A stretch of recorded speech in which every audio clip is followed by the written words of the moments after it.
How's it going, everybody? It is I, Jacob Moore, the self-proclaimed sports analyst. Please, I'm begging you, hold the applause.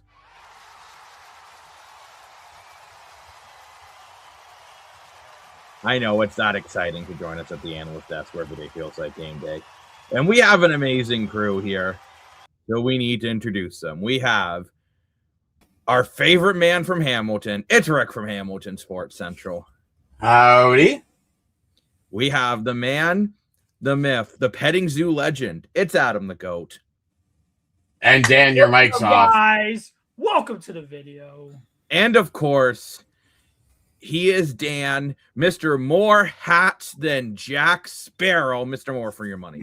Woo! Hello, everyone. Oh. I love Adam's welcome to the show, and Wick, I love your howdy. You gotta keep that one. But Dan, Well, it's eight. Howdy's H for Hamilton, so I got to do howdy. Oh, Dan, yes. you should get a pirate hat like Ooh. Jack Sparrow. Ooh. And Well, think I that got would the make next best thing. I'll be right back. Oh my Uh-oh. gosh, Dan's got something even better. What'd you do, Adam? What'd you I don't know do? what I just did, but I do apologize Oh, in no. advance. We have some interesting What did I things to talk. do? We have some You go to get that cowboy hat, that would be hilarious. Oh, that'd be so honestly, funny. of Dan, you never know. That's crazy because when- Jacob doesn't know, and Jacob lives with the guy. I barely see him, though. Well, that's true. As much as I live How with that's him, possible, nobody. nobody knows the troubles I've seen. Well, clearly. Nobody knows the troubles I've seen. But we got a lot to talk about today at the analyst desk. We do.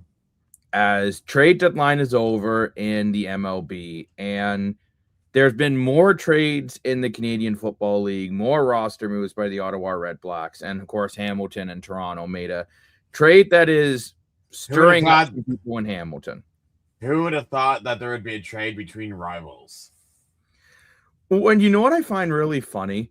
I told Adam, hey, there's not a lot of trades in the CFL, so like don't really expect much. Yeah, stop.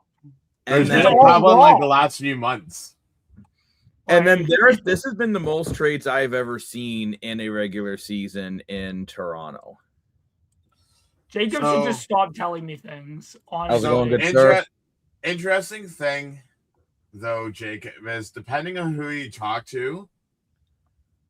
So, those that don't know, Hamilton traded Chris Kolinkowski to Toronto for a 6th-round pick. Now, fans in Toronto are complaining about why we moving around offensive linemen every bloody week.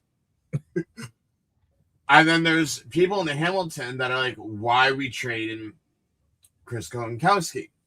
So, from the Hamilton's perspective, it makes sense.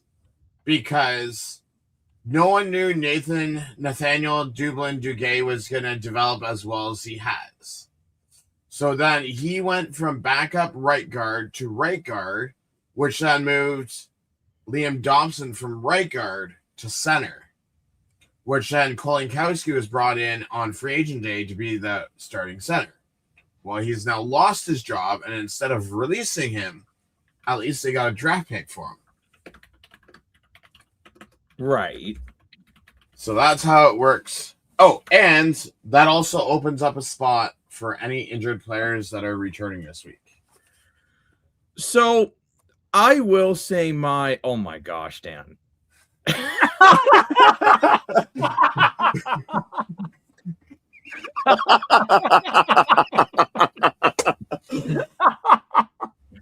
What is that?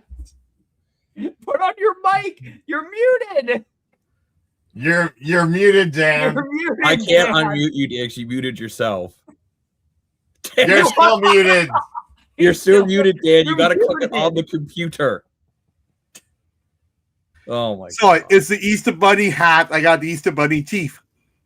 I don't want to know the craziest hat I have. That's it. Oh my gosh. Not quite a pirate's hat, but still pretty good. Oh, that's amazing. Oh, good lord. It's funny because when you're gone, Adam's like, man, you live in the same house and you don't know what hat he's talking about. I never know with Dan. What the hell. Wait, Dan, I got one for you as well. Oh. Oh, boy. I definitely don't know what Rick's doing, so I'm not in his house.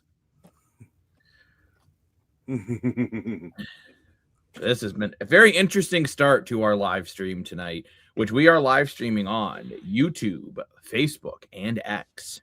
Welcome, all the people on X. Thanks for joining us. Please do. Please hit the follow button. And don't forget to comment. We love hearing your live comments. We take them live on the show. And if you ever see Dan on the train, make sure to ask him where his bunny hat is. And give him a big old hello. And he'll be happy to talk to you. Oh, what is Rick wearing? Okay, wait, hold on. I gotta get rid of my background. Whoa! Like the hat. Sombrero hat. I like it. Adam is just completely unfazed. Yeah, I just after the bunny hat, I'm just like, okay. Best $5 I ever spent.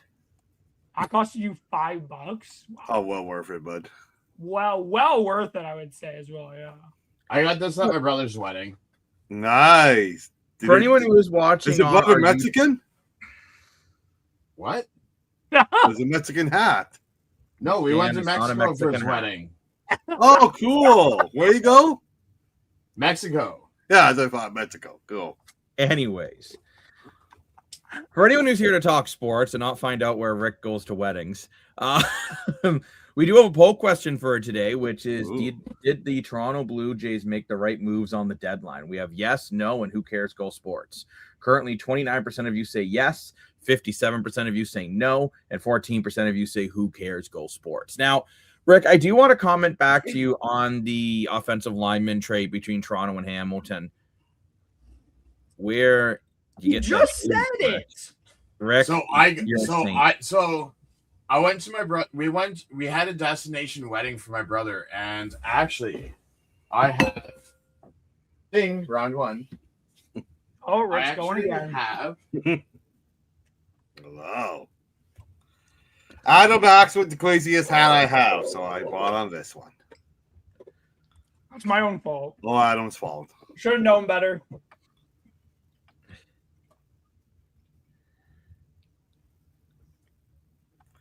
I don't know box. Yeah, I had the box of Boxing Day. That's right. That was a good hat too. So I also got this. Whoa, that's cool.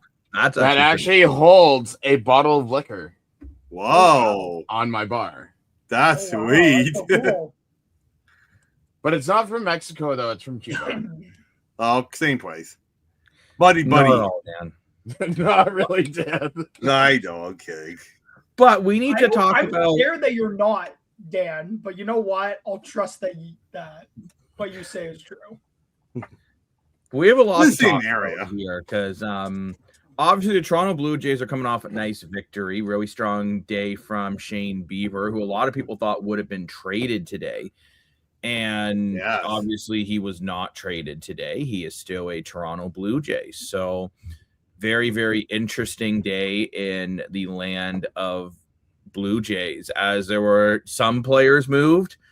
I think some fans were expecting more players to be moved than what were moved, just being 100% transparent. Like, I mean, you take a look at guys like Shane Bieber, George Springer, Max Scherzer. I talked about potentially Alejandro Kirk maybe being moved.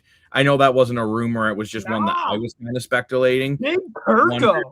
I wondered with the how well Venezuela's been playing, could have we seen Alejandro Kirk been moved? But clearly he wasn't. But the main pieces that were traded were Kevin Gausman, Dalton Varsho, and Jeff Hoffman.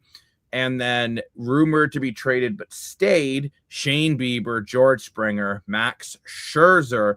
And I wondered about Alejandro Kirk just because with the way Venezuela. Yeah, Bieber. I'm not surprised. Kirk is still better than Venezuela, though. Like, if you have two great catchers, and it's like at the end of the day, Jays are winning. That's a good amount of riches to have at the end of the day. And like the player I would trust more, and I think a lot of the pitchers trust more, is Kirk right now. And that's because Kirk's played here longer and he's played with these guys more.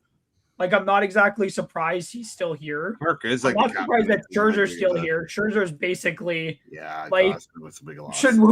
like you're basically only going to acquire Scherzer for the postseason, and what's the point of giving up anything for a 41-year-old, whatever how old Scherzer is? 42-year-old. Like Shane Bieber just got back from another injury. He had an injury that costed him a lot last season. He had another injury this year that kept him out for a while. So again, I'm not really that surprised. I don't get what the plan was exactly. I guess it was a retool, Rick, like you said in our group chat. Like that would be my guess at this point. Gosman, I was telling Jacob and Rick here yesterday that I had read, I don't know if that's 100% true or not. He's of course he's not under contract next season. So it could be that he just didn't want to re-sign long-term here. Or the other thing I saw was that he apparently has been thinking about retiring after this season, wanting to get something for him. I don't know. Varsho makes sense that he hasn't been very good this year. I feel for Jeff Hoffman though. Honestly, he wanted to stay. He talked about it in like his last interview. He wanted to stay here. And I will say to Jeff Hoffman's. Okay, Hoffman, Jacob, cut me off. Don't let me finish what I was going to say. Go ahead. Thanks, Jacob. Doing it every single time. Cutting me off. Maybe, Jacob, you should be muted whenever I talk, so you don't cut me off. Can I finish my point, Jacob? Or are you going to cut me off again? Are you going to be Mr. Cutoff? Because I see him get criticized for the saves, the blown saves. I want to ask you guys a question. Jacob, you're allowed to answer the question. How many blown saves has Jeff Hoffman have in the last 2 years? I want you guys to guess for me. More than I can count on my hands. You know what? I actually feel like it's Rick. not as bad as I think Jeff Hoffman's situation was overplayed. It wasn't so much the amount of blown saves, it was when the blown saves were. But I'm going to say okay, don't answer my question at all. I'm completely going on a tangent. I was not a tangent, Adam. I said answer the damn question. I asked you for a guess, and you're going on a whole spew. Adam, you complaining about my tangent took longer than me making a comment and then giving my answer. I said Question before I give my number. Is this including the World Series run or no season? I actually have no idea. I don't know. I just have numbers in front of me. I don't know if it's postseason or not. Okay. If it's including postseason, I'm gonna say 15. Okay. Dan, what do you think? 30. And I said 5. Yeah. It's 11. I was close. From what I have, it's 11. He blew 4 this year. And he blew 11 last year. No, sorry. He blew 7 last year. He blew 4 this year. He had 33 saves last year. Yeah, I remember. That's why Hoffman, honestly, yeah, it sucks the blown save in the World Series in Game 7, but I think everybody reacts to that instead of everything else he did, where he was basically perfect for all of the postseason. Didn't give up very many runs. Like the guy didn't play as badly as everybody has made it out to see. Like he's been basically made a pariah in this city. I don't give a crap that he blew one game. The team should have won in Game 6. For sure. The team had its opportunities to win the game, and they crapped the bed before Jeff Hoffman stepped onto that field. The whole team is to blame. You can't just blame one guy. Everybody does it too much where they blame one guy. The rest of the team should have had that game won already. That game should have been won already. They should have won it in Game 6. Like, at the end of the day, everybody's blaming somebody else. You got to blame the whole team for not getting the job done. They had the Dodgers on the rocks in Game 6 and couldn't finish the job. They had him in Game 7, couldn't finish the job. Is it Jeff Hoffman's fault? Partially, but not all of it. Where was the rest of the offense? You got 2 runs in that game? You got to be better. You got to get more runs. You can't just rely on 2 runs to beat a team like the Dodgers. The rest of the team is at fault as well. He got a lot of stick, but it's not the guy's fault. He didn't play great this year, but it's not all of his fault. Well, and I think everybody just needed to chill out about that. And Adam, I do want to kind of talk a little bit about his play this year. I actually thought of late, Jeff Hoffman's been playing some really good baseball. And I understand why they traded him, because you're paying him to be a closer and he just isn't. However, I would have liked to see them get a little more for him, but at the same time, they waited to close to the end of the deadline, and it was what it was. The same thing of Dalton Varsho. He was another one. I mean, Varsho, in my opinion, if you talk about guys having a bad year, Varsho's been worse than Hoffman, in my opinion. Like Varsho is just, I mean, Guerrero's been the biggest problem, but you can't move Vladdy. And you're just at this point with this Jays team. They're in this really weird bubble because realistically, are they going to make the playoffs? Probably not. But you also don't want to send that message to the 40,000 plus fans packing Skydome every night where you are currently 4 games out of a playoff spot. Like, you're in this really weird situation. And what's best to go on is to trade all the guys that you got, trade as much as you can get for them, and get in some good quality young roster players. I think they failed to do that. I look at how many valuable pieces that they are still there that could have been dealt today. And, if we took off the Blue Jay logo and we saw obviously his Toronto Maple Leaf logo, we all would have said this was an epic fail. And I think that's what we got to keep in mind. I think this is an epic fail for the Blue Jays. It's epic. The whole season's an epic fail. It's an epic fail that they're under 500. It's an epic fail for selling on the deadline. It's an epic fail but didn't get enough at the deadline. And, I feel really bad for the guys that got dealt today. I look at Kevin Gausman, great guy, had him 5+ years. We got him for nothing because it was free agents. We got next to nothing for him. Okay. Varsho, really good defensive guy, had a really bad year. I get he had to go. But in Hoffman, I had a terrible year. Pay him that kind of money to be a Thanks, David. Be a bullpen pitcher. He has to be a closer. He has to be the star of the show, right?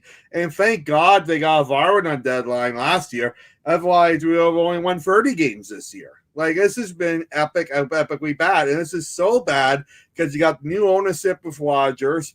You got all the momentum getting into the Skydome.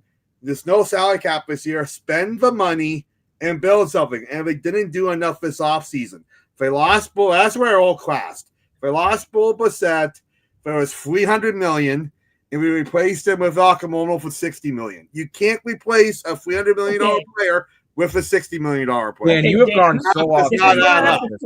Dan, this is when I have to stop you because that's not what the Jays did. Okay, I'm going to ask you a simple question, Dan, and I want a simple answer from you. I don't want you to go off on a tangent about damn pay because you already did that last offseason with Mitch Marner and Matthias Michellian. I don't want to hear it from you. I want a simple answer. What position does Bo Bichette play? Simple question. Okay. What position does Okamoto play? Third base. Okay. So I'm going to ask you this. There's no correlation to their position. Just because one leaves and one comes in does not mean you're replacing them. Okamoto is not the replacement for Bo Bichette, who is playing shortstop right now for the Toronto Blue Jays. Menendez, so it's even the worst replacement. Okay. He's not the replacement, though, because Clement, you could say, because he kind of moved. Okay, Clement. So he gave up a guy Yeah, but by trade, Jimenez is a shortstop. So he was moved there when Bo got hurt. Jimenez is a better defensive player there. That's why he's still here. Bo was a defensive liability. Ernie Clement, without the injuries, I think they kind of hoped he would be a little bit more of an offensive replacement for Bo Bichette, or brought more offense than what he has brought or what everybody else has brought this year. The issue for the Toronto Blue Jays has been injuries, and this team is not as good as everybody thought they were. I think this is a suckish season, but I think this is exactly what the Toronto Blue Jays were last year. They're got hot. You can't, I've said this every time we talked about the Toronto Blue Jays. This team, everybody on this team basically had career years last year. Mm-hmm. Basically, outside of Vladdy and a couple of other players. They all had career years, basically. That is not something you can expect to replicate from players who have not been up to that. Ernie Clement had the most hits in a postseason ever. How is he supposed to, that is not something that is to be, you can't expect him to replicate that. He's nearly 30 years old. His career His career has been mid up until this point. It has been. I think anybody else would agree to that. It hasn't been to that level he showed in the postseason. You can't expect him to continue that because it's hard to play up to that amazing way he played last year. It's a difficult thing to replicate. It's the same thing in NHL. When players have career years at 30, they always dip off the next season because it is too hard for players who have hit halfway through what should be their halfway point of their career, basically. And it's hard to continue to replicate that as you get older. And like, it's the same in any sport. It's the same in basketball. When a player has a career year and it's more than what they have ever had before, it's hard for them to replicate it again. And I just think, and I think a lot of people expected this team and these players to find a way to be able to replicate their success from last year. And a lot of these players just had big career years that it was just going to be very hard for them to replicate. And Vladdy wasn't able to hold up his end of the bargain with his new contract. He wasn't able to find his offense. And at the end of the day, there was too many injuries with the pitching staff. And then there was too many injuries with all the other players that you brought in to help Vladdy with the offensive output. Nobody held up their end of the bargain this year. And at the end of the day, I don't think it was fair to expect it again. Whether that's and I think it's fair to have your expectations as fans, but it's also, you got to look at it through the lens that this team was amazing for 3 months. 3.5 months last year. And it's and everybody ignores the first part of the season.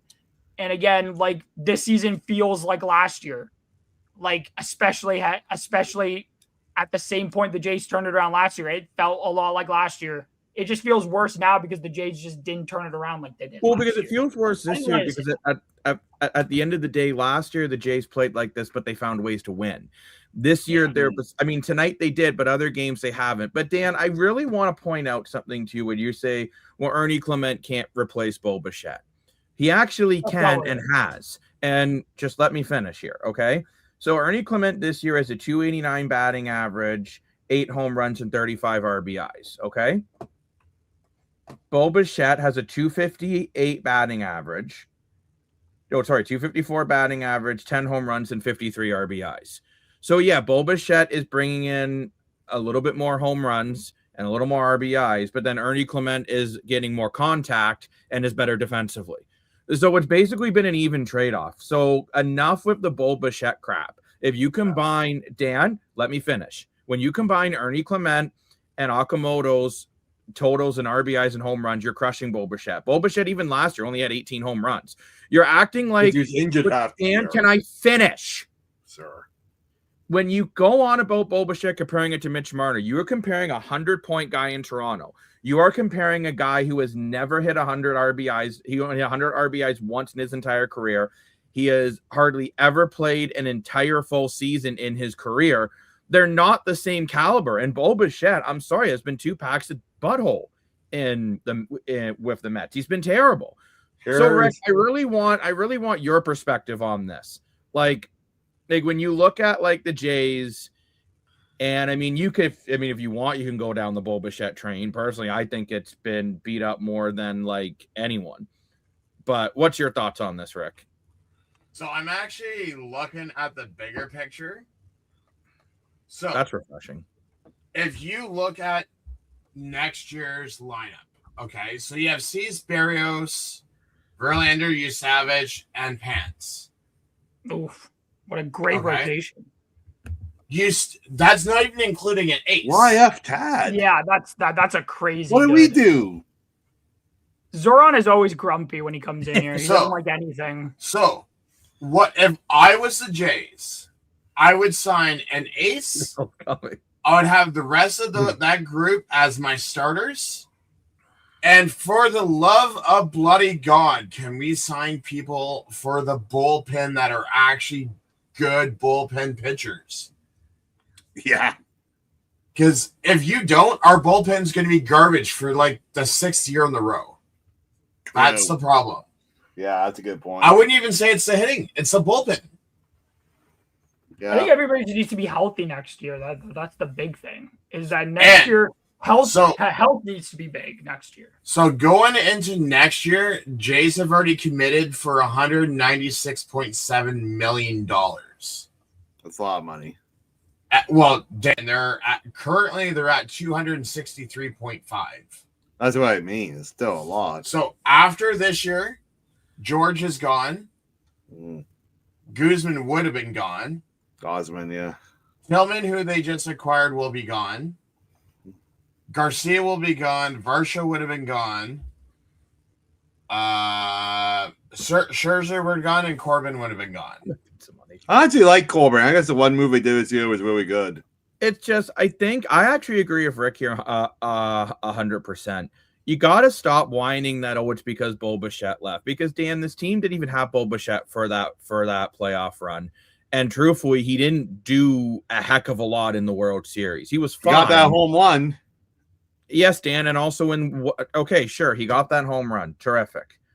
We'll look at his playoff numbers for Toronto in 2020. If we go by game, let's look at what he did. Jacob, he also came back from an injury. You got to keep that in mind. He hadn't played in a while. I understand that, but what I'm getting at is when you actually look at Bo Bichette's number as a Blue Jay, people gloss him like he's the Connor McDavid of shortstop, and he's I don't think anybody does that.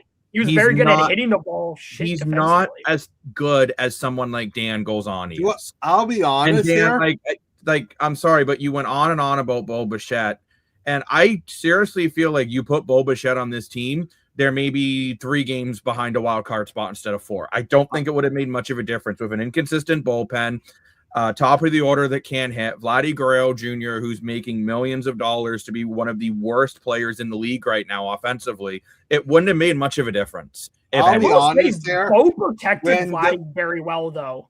That's one of the reasons Bo hit behind Vladdy. Exactly. Sorry, Dan. Yeah, I just wanted to say that's why Bo was still on this team. At the end of the day, Vladdy's best seasons.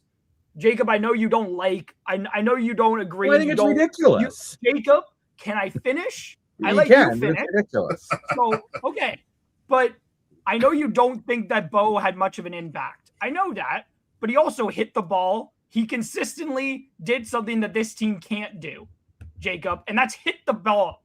He hit the baseball. He led the American League twice and was on track last year until he got hurt to lead the American League in hits. He would have led the American League in hits 3 times in his career, which is very impressive. The guy makes contact with the damn ball, which is something that is very important in baseball.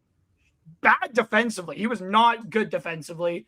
He did not do well enough defensively. And that's one of the reasons they picked up Jimenez, was because he is one of the best defensive.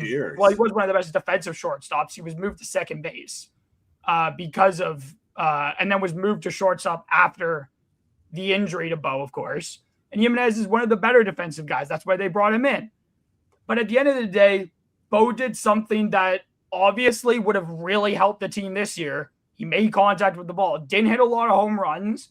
Drove in runs and made contact with the ball. He protected Vladdy, because at the end of the day, are you going to really want to throw? Now, Bo doesn't bring the power, but Bo does make contact, and he does hit the ball. Yes. And he's not doing it very well in New York this year, Jacob. I get that, as you're rolling your eyes about my points here. But I'm not speaking. I'm not lying. I'm not lying about Bo's Adam's numbers. dead right here. Look it up. You can look it up.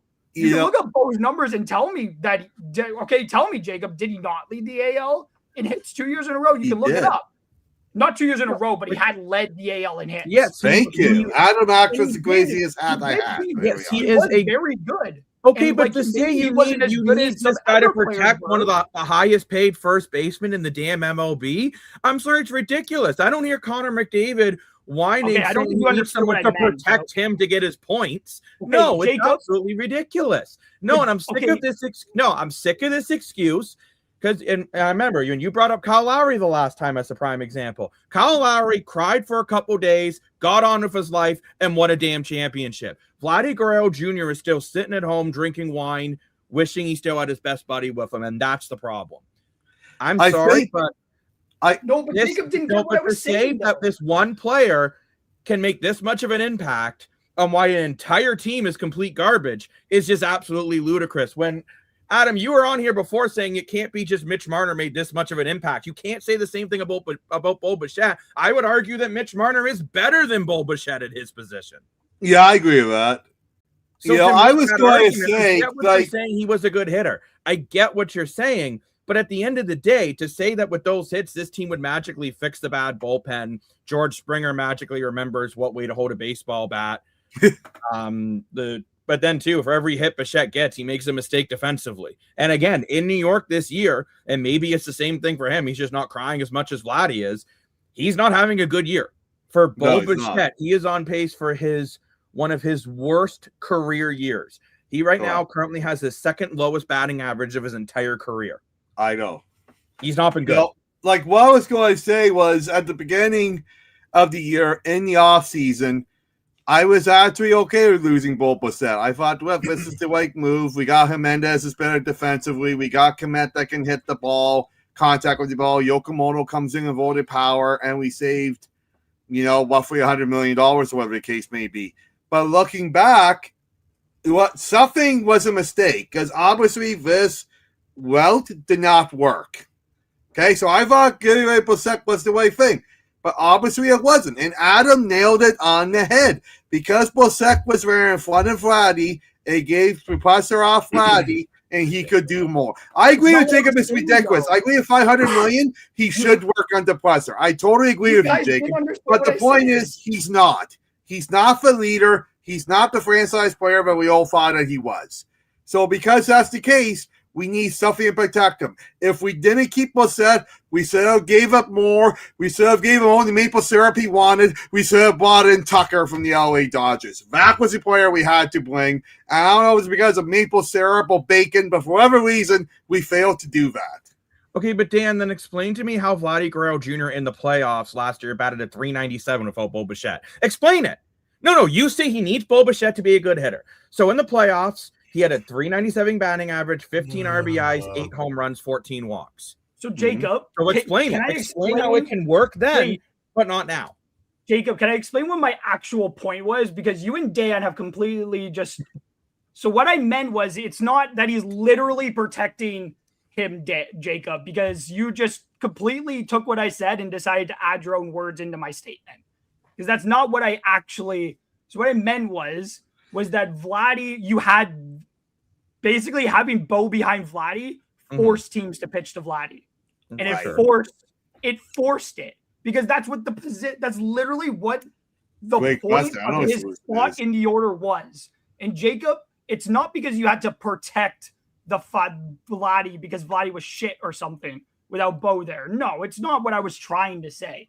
It's that it's literally what's the it's not to exactly force, but it's because you couldn't pitch around Vladdy, and basically Vladdy just would have no opportunities. Now, in the playoffs last year, it also helped, Jacob, that Ernie Clement was hitting the ball very well. Varsho had a very good playoffs. He did. Barger had a very good playoffs. Springer was a lot better. Was batting very well. Kirk was better. Springer was batting very well. Kirk was batting very well. Sorry, not pitching, batting very well. Everybody in the lineup was batting very well. Vladdy was the best of the bunch, but let's not ignore and say that Vladdy had a great year and because he didn't have Bo, that's what apparently Bo's just crap because of it. But let's go through Bo's stats, Jay. He had very good numbers. Now, outside of he had over 180 hit 3 times in his career, had over 170 4 times in his career. He was consistently, now he did have some down years, but those were his first 2 years, didn't hit 50 games. The other year he had 81, but everybody was bad in 2024. But he consistently batted over 2, was 311, 301, 298, 290, 306, 225, 311, 254 is average. His slugging was always over 400, basically, outside of 2024 when everybody sucked. His WAR was over 3 for most of his career.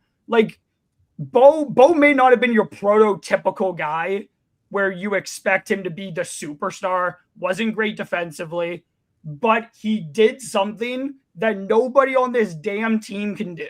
And obviously the team needs somebody who can just hit the damn ball.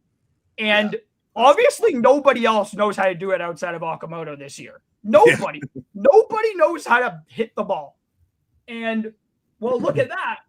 Bo's got 113 hits this year. Now, he's not having a very good year, but his average is now up to 254. He's not like he's kind of figured things out a little bit, of course. He's still not having a great year, but he's better than some of the Jays that have been playing this year. He's better than Varsho.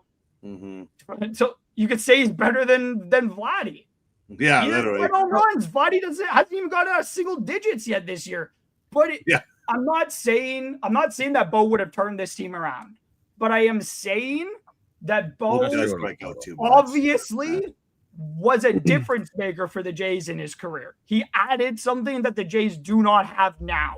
Offensively. Defensively, the Jays are perfectly fine without Bo. Because defensively, he was inept. He was crap at it. He wasn't very good at it. Wasn't a very good defensive shortstop.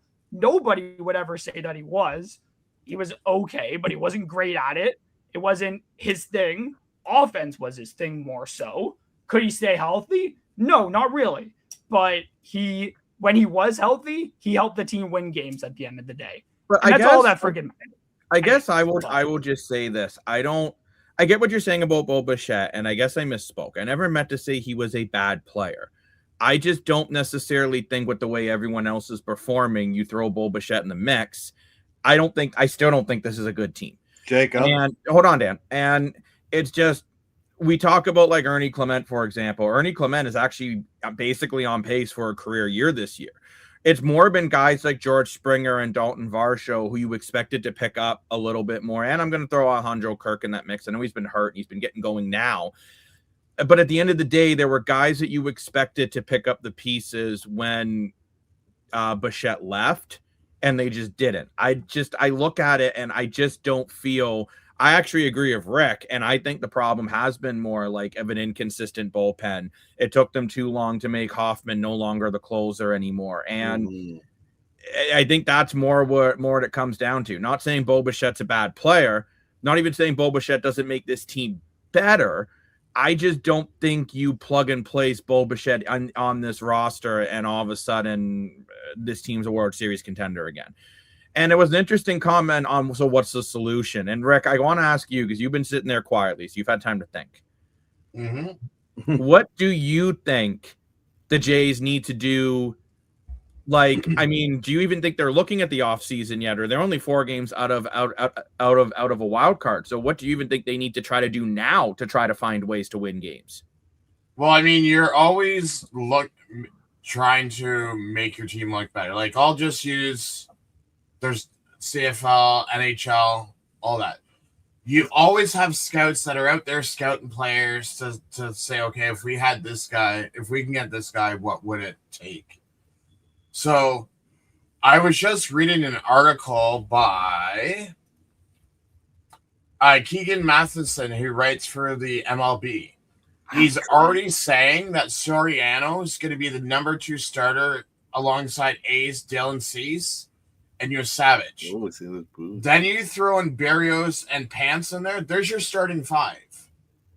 Mm-hmm. I think if you add in, because Santerre will be back, Jimenez will be back, Otomoto will be back, Vladdy will be back. If I'm looking at the contracts here, Stendon better be back. He's done nothing. No, I'm saying like contract. When I say contract, I know what you mean, Rick. I just hope he's healthy next year because that would be helpful. I mean, as long as you add in like a few bats, and then the rest arms, you'll be fine. Well, and I think, too, it's interesting what Lane's comment here is sometimes teams just go on a magical run and come back down to earth. And, Adam, you've kind of said that, too. Like, this team won a lot of games last year that, let's be honest, they probably shouldn't have won. This year, they're just not winning them. And that's kind of what it comes down to. And it's nothing against this Blue Jays roster. I actually agree with Rick. If you do move on to next year, like you look at your starting five, it's not bad. If you can just acquire, I think this is an interesting time to see what Fisher and Little can do. Say what you want about Brandon Little. He looked great tonight. And maybe this is the time you see what these other guys can do. And then, in the off season, go out there and try to find a couple more relief pitchers. But what I'm trying to get at too with this team, look, they're in a weird spot because realistically, if you can go like about 35-16, you make the playoffs. That's not unrealistic. It's not going to be easy, but it's not realistic. Yeah, Jays did overachieve last year. I have a question for you guys last year. And I want you guys to try and guess the number. How many wins did the Jays have last year from behind? Just give me a guess. Oh, like over 20. Out of your sex tape. Okay. I'm gonna say 33. Okay, Rick. Just a guess. 25. They had 49 wins last year from behind. Wow. That is impossible to continue to do. It is impossible. Same thing with what like the Habs did this year. They had they can't. What they did last year was amazing. They were amazing in overtime, and they were amazing in very close games. 6-7. You can't play in a style in which you were behind and consistently getting lucky enough to win games, because coming from behind, that's lucky. You do it for you have to be good to be lucky. But this team kept going behind and the magic eventually wore off, and it wore off this year. You can't expect them to play like that and expect it to go well again the next season. This team went on a magical run that was almost impossible for them to replicate, except for everybody just expected them to do it. It was never going to happen. This team just didn't have. It was injuries. Barger's been out basically all year. What I even said wasn't hateful, anyways. But if you want to say that, then my prediction for the Habs NHL season is going to make you hate me, anyway. So you know what? Ooh, I was thinking that episode. Adam, so with Clement being arbitration after this year, would you consider bringing him back? Who did you say? Sorry, Clement. Yeah, I would bring back Ernie Clement. Oh, 100% I'll bring him back. But he's played 110 games. Here's what I gotta say quickly. Go ahead, Dan. 2 points here, okay? Jacob, I agree with you. The magic number is only 4 games back. That's not the issue. I'm okay with only 4 games back. The issue is the teams and the number of teams that they have a jump. Everyone's just kind of in this cluster of all the same spot. If the Jays were 4 games back, but they were the only team back, I would say buy everything, okay? But my point is it's not the case. Number 2, I don't know why, and I don't know how. But the reason why Gausman was traded yesterday was because he's the one who spoke out to the media, and he was the one who said the clubhouse is not the same. I didn't think Bo Bissett was that type of vocal leader that set the clubhouse. I think it was more Chris Bassett. And we could go on about that was a huge loss to his team. I think he signed for $4 million. I don't know why we didn't bring him back.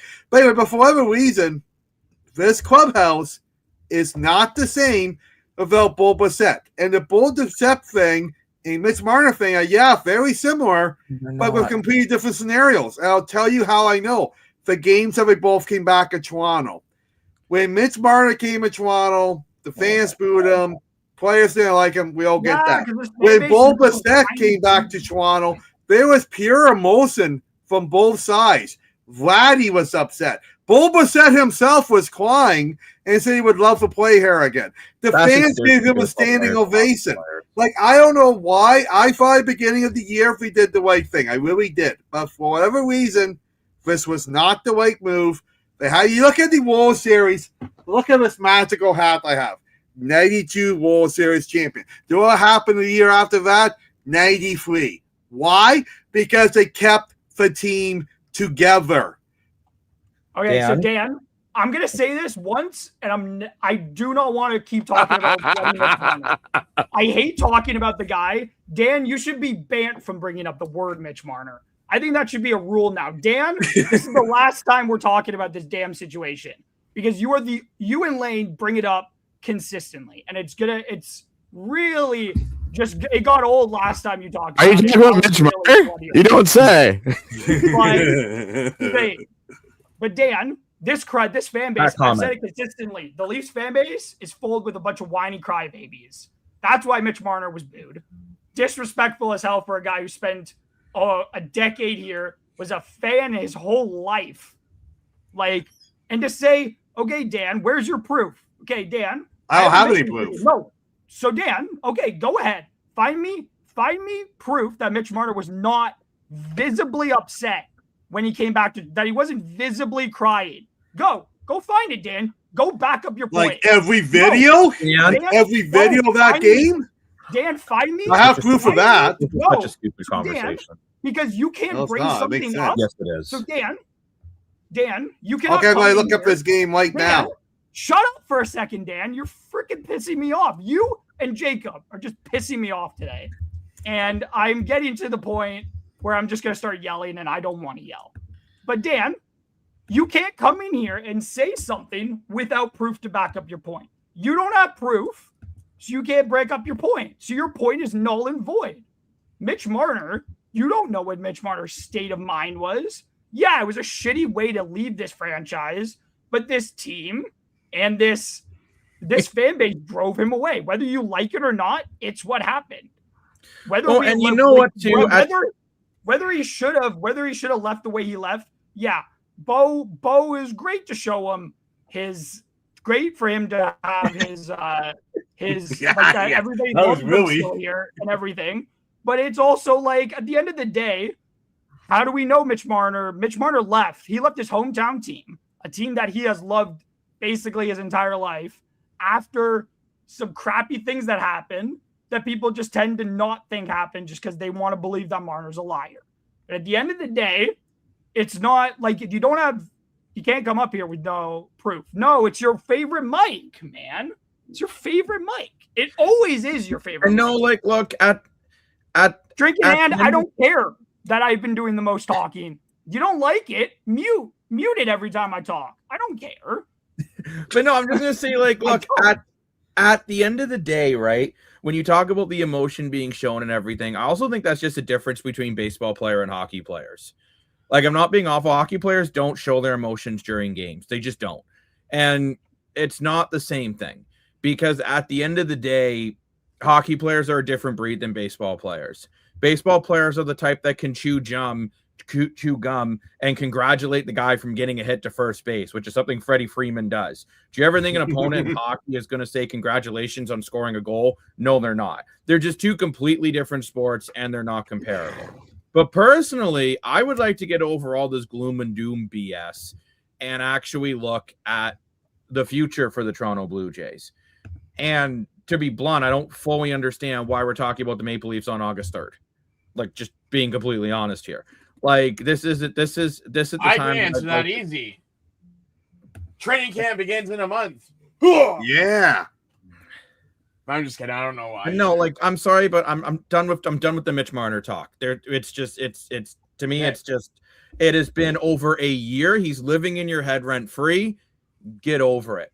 Jacob, I have a question for you, Jay's question wise. Go ahead, Rick. Okay, so if you are gonna say Vladdy, Okamoto, Jimenez, I guess you could say Clement comes back. What position do you bring a batter in for?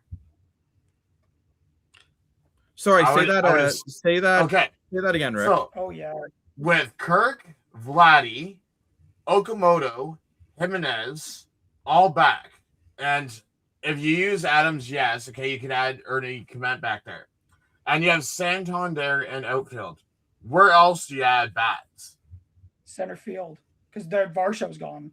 Sorry, Jacob, but you can go and answer. But I would say center field because there's no center fielder. So you keep all of infield. So you would keep all of infield together. Yeah, I know. Yeah, but center field would be the spot. I'm also looking to see what Miles Straw can do getting playing time. Like you saw today, he had a really nice game, made a nice catch. Let's see. Maybe you don't need to go out and even replace Dalton Varsho. And yes, I know fans aren't going to like me saying that, but I think again, you spend the money in the bullpen. That's my 2 cents. And hey, we all get a little heated at the analyst desk sometime on the panel, and that's fine. Dan knows I love him. Oh, yeah, we all love each other. But I mean, I got the picture of Mitch Marner at the Leaf game, and there's no emotion whatsoever. And if you see the picture of Bo Bichette at the Blue Jays game, he's full of emotion, right? Where's my clue? Dude, they're different people in different bloody sports. Okay, that's what I get that, but the situations are so similar. Okay. They were both high draft picks, franchise players that left the free agency. You gotta admit, they're very comparable. Okay, Dan. No, they're not. Okay, thank you for getting the proof then. You got the proof to back up your point. I'm glad that you went All right, and got Dan, it. run your proof.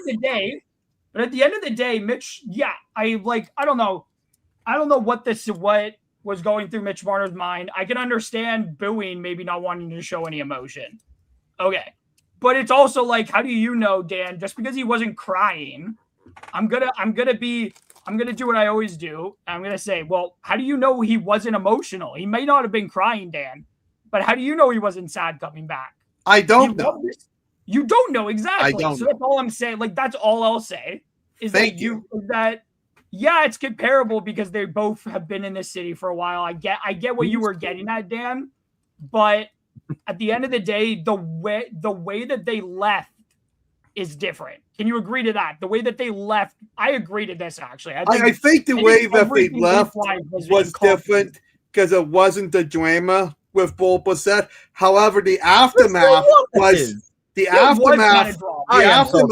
Conversation. The aftermath was the same, okay? Because both teams were very comparable franchises, and both teams didn't make the playoffs next year. Oh, no. You're telling me a World Series and never making it past the damn second round is comparable? Okay, maybe not, but you're out of your freaking mind. Number one. Number two, Bo Bichette left because he claimed Toronto's turf wasn't good enough for him. And what has he had in New York? The same amount of injuries. That's true. You're gonna whine and cry and complain about whatever his name is, Mitch Marner. That's how much I care about him. I can't remember his name half the time. Jacob, to be fair, I'm sorry. This maybe bumps us out because of this. I'm sorry. The turf is pretty crap in Toronto, Jacob. And I'm not saying he's right. I'm not, Jacob. Don't do that right now because, to be honest, he's not wrong. The turf is crap at BC. It's crap. He just has these magical powers. It's the same bloody turf, and it's crap, Jacob. That's not a fair point to make of why he wanted to leave Toronto. But he did have a lot of knee injuries in Toronto, so I understand his reasoning to wanting to leave. That I understand. Like, I can understand his reasoning, but he's also probably not even going to be back in New York next year because he has a buyout in his contract next year. He has an out in his contract in this offseason. So, Dan, I'm sorry, but this is another point. Hockey players just don't show emotion during games. Well, I mean, I see a lot of hockey players fly. I just can't think of one on top of my head. But but I mean, if you look at baseball players versus hockey players, they're but different breed. I agree with that. They are a different breed. Okay, we're gonna play a game. Every time you guys yell at a person, I take a shot. Rick, you're gonna be hammered. Yeah, I'm making 3 shots, so that's okay. But no, what I want to do is get off the doom and gloom. And I'm going to pull a Dan and be a little bit of positive here. And these are some situations that I think the Jays can get back into the playoffs. So you look at the teams they are chasing. They are chasing the Tigers, Orioles, Seattle, Rangers, and Twins. Well, I'd like you to look at a lot of these games you're playing against. So you have 6 games against the Orioles. You win 4 to 6 of those, you're not in a terrible position. You have 3 head-to-head games versus the Guardians. You sweep the Guardians. Detroit, 2 out of 3. Seattle, 2 out of 3. Texas, 2 out of 3. All of a sudden, you're not that far out of this race anymore. You have 49 games to make up 4 games. This is still not. I'm sick and tired of all the doom and gloom. I'm not saying they're going to do it, but I would like you to look at this and tell me that you think this is physically impossible. I never said it was physically impossible. I actually said even yesterday that they shouldn't sell because you're 4.5 games back. And it's idiotic to sell with 4.5 games back. See, there you go, Rick. Now you can do it because I'm yelling. Because I like to yell. I thought of a player I got emotional. Jerome McGinn when he went back to Calgary. There are players who have been emotional. Okay. Marc-Andre Fleury went back to Pittsburgh. That was another quiet one. But Dan, it looks like a lot of NHL players just stay focused. Vlad Mossad, when he went to Boston, he was crying like a crybaby. Literally crying like a crybaby. Okay, but Dan, I can. Wayman Bork when he went back to Boston. Daniel Alfredsson when he went back to Ottawa. Joe Panalski went back to San Jose. Claude Giroux went back to Philly. Yes, I use ChatGPT, but my point is there are plenty of players that left on good terms and came back in support of the communities in good terms. So Marilyn Mew came back from cancer and didn't have emotion. So does that mean he didn't care that he survived a life? Dude, he was emotional. No, he wasn't. He didn't cry on the ice. I can find the video of it. No, we didn't. Curtis Joseph on his return to Toronto, a city that he said was an absolute dream to play for, didn't cry when he returned. So you're saying Curtis Joseph's a jerk? No, but that was Toronto treated when he returned to Anaheim. Zero emotion. Is Paul Kariya a piece of crap? No. I'm not saying they're a piece of crap. Man, I can keep going on. Did Gretzky cry? And on. Oh, yeah, he cried like a crybaby when he got traded. Stupid. I'm sorry. This point is just Oh, my God, Dan, you didn't even answer my question right. I said when he returned to Edmonton, not when he got traded. You don't listen. I don't know. I was like 2 years old when it happened. You can look it up. It's not that difficult to look up. Okay. I do agree, Drinking Hand. It's not going to be easy. But Jays fans are acting like they're the Angels who are 13.5 points behind. That's all I'm saying. Nothing's impossible, people. Nothing's impossible. That's all I'm trying to get at. Like, I understand that. I understand that it's a different situation, but I don't know. You're already giving up on the team. Just don't watch. There is a team called the Twins. Yeah, Minnesota Jeff Hoffman to him. So if Jeff Hoffman can blow as many saves there as he did in Toronto, we have a shot. Yeah, exactly. Look, I'm not saying I think the Jays will make the playoffs, but I'm saying they weren't in a position to sell the whole farm. And you have to ask yourself, do you believe this team is last year or this year? Right? Because you do go year over year trends, and that's what you have to ask yourself. That's all I'm getting at. But personally, I just think not every single thing has to be about Mitch Marner and the Toronto Maple Leafs. I think it's just boring and exhausting. That's just my 2 cents. There was a comment earlier from Argos 21 saying I looked absolutely fed up with this conversation, and I am absolutely fed up with this conversation. It's like the 100th time we've talked about bloody Mitch Marner leaving because Dan and Lane want to be crybabies about the guy leaving after he left. I do agree. I'm not saying there's no tears in sports. I'm just saying to me, like, if an athlete doesn't cry over a video tribute, I don't think they're a piece of crap. Go ahead, Rick. I was gonna say, have you guys not seen the movie? What the heck is the baseball movie? The one with the females. No, Angels in the Outfield. No, it's the one with the females in it. The females. I know what you're talking about. I just don't remember. Yeah, where what's his name says there's no crying in baseball. That's so funny. Oh, Wyan Smith. That is a prime example. Yes, I forgot about that one. Holy cow. George O'Ark was another one. There are plenty of players who were not emotional whatsoever when they came back. It doesn't mean they're bad players or bad people. Gretzky Look just at Jumbo Joe. He was calling his eyes out of the Hall of Fame. No, he's crying. He's upset because pizza tastes like cardboard. I'm not I know. I mean, yeah, I understand that the Jays need to play around 700 baseball to 750 baseball. I'm just saying. People are talking like they're the Angels or the Athletics. Thank you, Jerry. League of my own. That's one I was. I think that's a new viewer. Okay, then plug. Hello, and welcome to the Analyst Decks. And if you like having your comments on the screen and crazy hats and really in-depth conversations like this one, please subscribe to the channel. We're at 271 subscribers right now. We're so close to hitting 275. That's the next goal. And the more we build up the algorithm, the more new people like you can find us. And we want to thank everyone who has been here since day one, commenting, liking, and sharing. It's a huge help voting in the poll. We couldn't do it without all of you. So thank you so much, everyone. and come here and watch everyone lose their minds.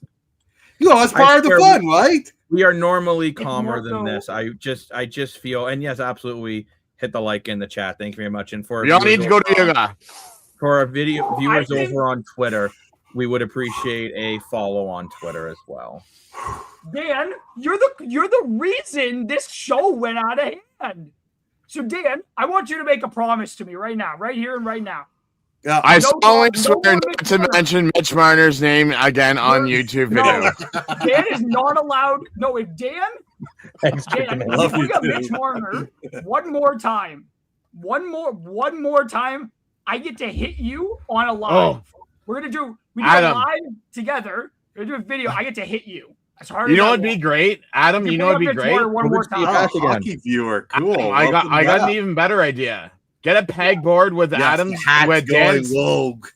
You get a pegboard with Dan's face with a bubble that says Mitch Marner and just throw darts at it. Definitely not true.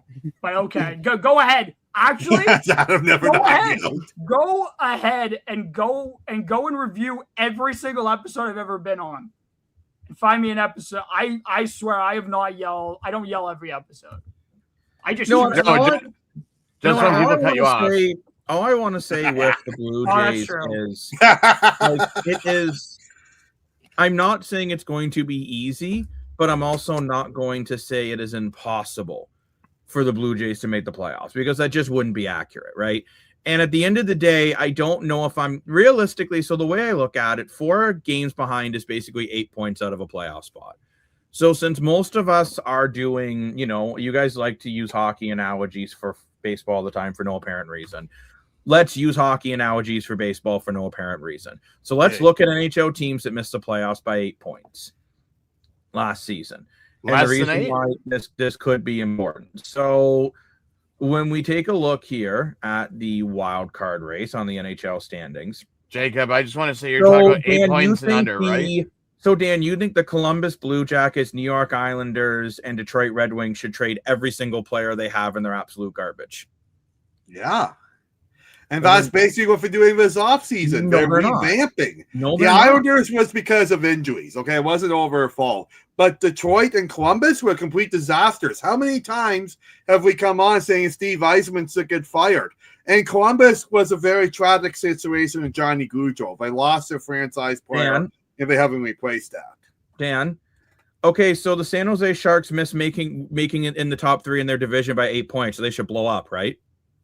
That's your theory. San Jose Sharks blow up. Trade Macklin Celebrini, blow up, because they missed the division. No, Adam, hold on. They missed the division by 8 points. So, Dan, by your theory, the San Jose Sharks should blow up. Chicago Blackhawks never should have signed Connor Bedard. They should trade the entire franchise because they missed the playoffs last year. I question the Bedard signing, because he hasn't done a heck of a lot. Okay, Dan, I have a question for you very quickly. I have a question. What help? Okay, Jacob, Dan, name me one player. Name me one player on the Chicago Blackhawks who put up more than, let's say, well, I got to look and see. And I'm going to ask you. Let's go and let's see what the Blackhawks' leading point getters were last year. Let's just equipment manager. I would, but my parents are trying to sleep. And I really don't feel like getting yelled at right now. So we're not going to do that. Okay, so Dan, how many players, without looking it up, you're going to give me a guess. How many players of the Chicago Blackhawks put up 50-plus points last year? Nobody else answered but Dan. How many? 2? Okay, yeah, 2. How many put up 40? 6? Nope, 3. Oh, okay. Connor Bedard, Tyler Bertuzzi, and Frank Nazar. Nobody else put up 40 points. And this team is not what? How many points, Dan? How many points did Connor Bedard put up last year? 75. Okay. How many points? Do you know how many points he was on pace at one point? Like 98, 92? No, 100 plus. He was on pace for what Mac put up. Him and Mac were neck to neck for months before he got hurt. Bedard did 75 points in 69 games. Two players on that team put up 30-plus goals. Yeah. 2 players put up 20-plus goals. Two players had more than 20 goals last year. Connor Bedard had 45 assists on a team in which one other player put up 20 plus goals. Yeah. Dan, what he did last year was ridiculous. Given you're right. I forgot about that. No, you're right. Like what the Lundell did was very impressive as well. But like Connor Bedard, what he did this year was ridiculous with the team he had. He did it with a negative 18. He was on the ice for 18 more goals than he put up. His team was atrocious last year.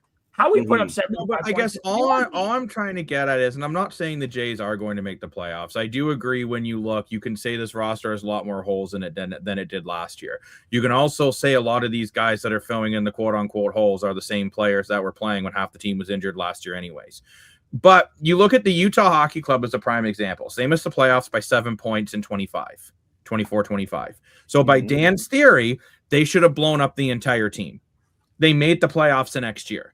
The Toronto Blue Jays, I actually like that they're not hitting the panic button.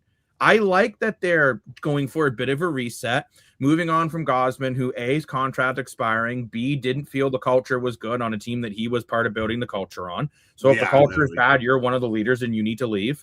100%. That's my 2 cents. I agree with that. So at the end of the day, it'd be like if you're telling me the Winnipeg Jets should trade Connor Hellebuyck because they were bad last year. I think that's what I've been talking about this whole offseason. But I think they should keep Connor Hellebuyck and build around the pieces. The Toronto Blue Jays still have some good pieces. Do I think they're going to make the playoffs this year? No, I don't. But I'm just saying it's not impossible for them to make the playoffs this year. I hear you. That's all I'm getting at. And it is difficult for me to say they should sell off an entire team that was one hit away from winning a World Series only a year ago. The Toronto Maple Leafs were in a completely different situation because they haven't made it to the third round since Curtis Joseph was their goaltender. Well, that's good. They've never won a third round playoff series in their franchise history. Those are reasonable statistics to say Toronto should blow up the team. Right. Why didn't, if you're speaking to why didn't the Leafs blow up last year in general? Because they're stupid. Yeah, literally. It's a different situation than the Blue Jays, who were literally one ball being jammed. That's a good point. I agree with you on that. One ball being jammed from winning a World Series. Literally. They were one terrific catch away from winning a World Series. They were that close. It's a different situation comparing it to the Maple Leafs, who have been a consistent package of failure. They're two completely different things. It would be like, let's say, and I'm not saying this is going to happen, but let's say the Montreal Canadiens have a total stinker next year, which I don't think will happen, but let's say they do. If they blew up the team, I'd come on here and say the Canadiens are idiots. If they blew up the team over one stinker of a year, right? They are not 13 and a half games behind the wild card. They're 4 games behind a wild card. Yeah, they're not going to, they're not winning their division. That's a pipe. Yeah, that's long gone. Yeah. If the team had a run, couldn't get it done, if you blow it up, it's a young team, you stay patient. That's also very fair. Yeah. And by the way, I know you're a good Canadiens fan. I'm not saying the Canadiens will have a bad year next year. I just wanted to point that out that it's similar. No, I think Montreal's going to look really good next year. I really do. We need to get to some more comments. I might as well be that. I do agree. I think Celebrini might be better than McDavid next year. I'm actually going to. Yeah. If Misa is a bona fide center and star, then Bedard is definitely, because Bedard's way better than Misa. And I agree with this comment too. You take Bedard and Celebrini off these teams, they're both ass. Oh, 100%. I want to see Dan dress for the Leafs. You want to see Dan wear a dress? Oh, Dan, speaking of which, did you watch that Sean Avery video I sent you today? I tried to. I couldn't open it. I don't have an X account yet. I know I have a Kuwait one. Oh, okay. The Ejectocito, cuz. I actually like that the Blue Jays didn't trade every single piece when people are saying trade Okamoto and trade Savage and no, I wouldn't do that. Trade Venezuela. Dan, I just think it should have traded like Springer, because we all know Springer's leaving because his house is for sale, right? Dan, people move all the time. It doesn't mean they're necessarily leaving a team. And honestly, maybe nobody wanted Springer. Could be. Like, for all you know, the Islanders will be a good example. Absolutely. The Islanders were a team that have been up and down that I think that are really close. That's and if they blew up, it would be really stupid.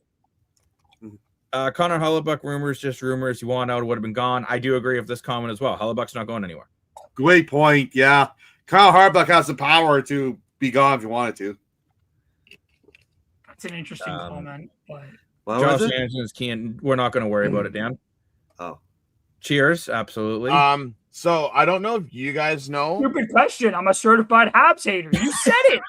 What do you? Okay, you got to pick a lane here, my man. Pick a lane. Oh, maybe Springer's not leaving. Or am I allowed to actually? Yeah, Dan, I actually have think Springer's leaving. You got to pick and choose. I actually think Springer's coming back. I think Springer's going to give it one more go. I think Scherzer still might give it one more go. Yeah, I want to see Scherzer come back. Go ahead, Rick. You were about. Oh no, I was going to say the player that Islanders signed from Toronto is actually getting pushed to a top 6 forward. Machelli. Yes. I can see Machelli playing really well in the Islanders. I really can. I think he's exactly what the Islanders need. And it's a great contract they got him at. Right now, they kind of have him penciled in with Holmstrom and Horvat. Ooh, wow. Or with Heeman and Barzell on the second line. I kind of like him on a top line, to be honest. I think that all depends on how Eklund does in the preseason. I think Bo Holvack's one super underrated player. When we built Team Canada Olympic rosters, I was the only one to put Bo Holvack on it. Yeah, Dan, I got to agree with this comment here, too. Like, Springer has never said he's leaving Toronto. You just seem to think when... That's just my gut feeling. I could be wrong. I don't have any... You seem to think just because someone wants to move houses. Maybe he has a Karen of a neighbor. Who knows? Yeah, maybe. Maybe there's a dog that keeps pooping on his driveway and he's sick of it. Who knows why he wants to move? Maybe you realize real estate's a bad investment right now in Toronto due to the economic decrease of real estate. So he's selling his house. Who knows? Well, let me give an actual reason why I think the Habs might not make the playoffs next year. Jakob, really? I'm not trying to doubt Jakob Dobes. I'm not going to say I am, but can he replicate? I don't know if he could replicate last season. If he could replicate, he had 30 wins this year? Like, will he replicate it? I think that's a big question. Is Jacob Fowler actually really ready to play in the NHL full time next year? These are questions that need to be answered. Can Nick Suzuki have another 100-point season? Can Cole Caulfield have another 50-goal season? Like, there's a lot of questions that need to be answered. I think Caulfield can have a 50-goal year. I also do think Nick Suzuki will put up 100 points again. Can Demidov do what he did this year? Can he take the step forward? Can Slavkovsky take another step forward? Like, there's questions. There need to be answered. And also, there's no guarantees Montreal play as well as they did this year. They played a lot. They won a lot of very close one-score games. And will that happen again this year? Or will their fortune turn? And they'll be crap in one-goal games. Like, you never really know. That's all I think. It's interesting. Yeah, I do agree. The Habs are in a bit of a weird position in net because time will tell. But question from Drink in Hand: I'm a Leafs fan. Dan's a Leafs fan. Capitals a backup team, and Rick is a Minnesota Wild fan. And New York. Wait. Minnesota West, Islanders East. Yes. Don't ask me how that's going to look on a jersey, but hot dog. Get a half jersey. Yeah, but still, could you imagine what kind? And I am a fan of a team. You don't get to know the name of my team. I'm just a fan of a team. So Adam, what are you trying to say? Half my basement's in wild colors and half my basement's in Islanders colors. Exactly. It's exactly what I'm saying, Rick. It's exactly. Or Rick, just don't have my jersey. Okay, so long story short, I started as a Wild fan because of Stacey Roos, who used to play for the Detroit Red Wings back in '99. Who? Then he got drafted to the Wild in the expansion draft. So then I became a Stacey Roos fan. Then it was a Marin Gaborik fan. My favorite Wild player is Mikko Koivu. Up until 2026, and now because Hamilton's farm team is the Islanders farm team, I now have to become Islanders fan. So it's Wild West favorite team, Islanders East favorite team. Very cool. I think Adam is an Oilers fan. He does like McDavid. He does like McJesus. Maybe he You're wants to wrong. do it Wait. for- I want to play this game with drink in a hand. Keep guessing what team I am. I doubt you'll get it. He even told you. We're gonna play this game. Dan, shut up. Don't give him the answer, Dan. But Jeez. I do want to move on suck at games. from the baseball talk that turned into hockey talk. And we're going to go to Zorian the Barbarian's favorite topic, and that's the Canadian Football League. Ooh, good. Adam, you ready for the trivia? I do want to...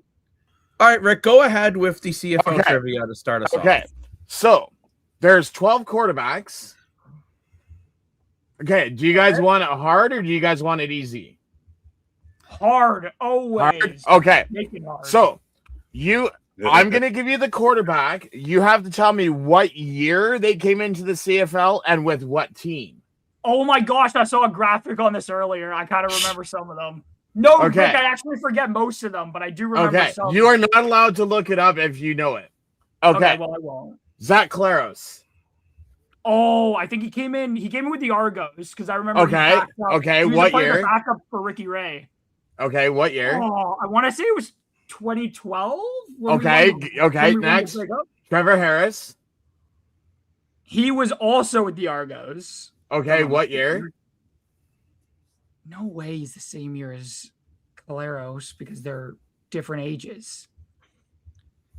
Are they the same year, Harris? Yeah, they're the same year. Oh my god. Okay, this one will be easy. Bo Levi Mitchell.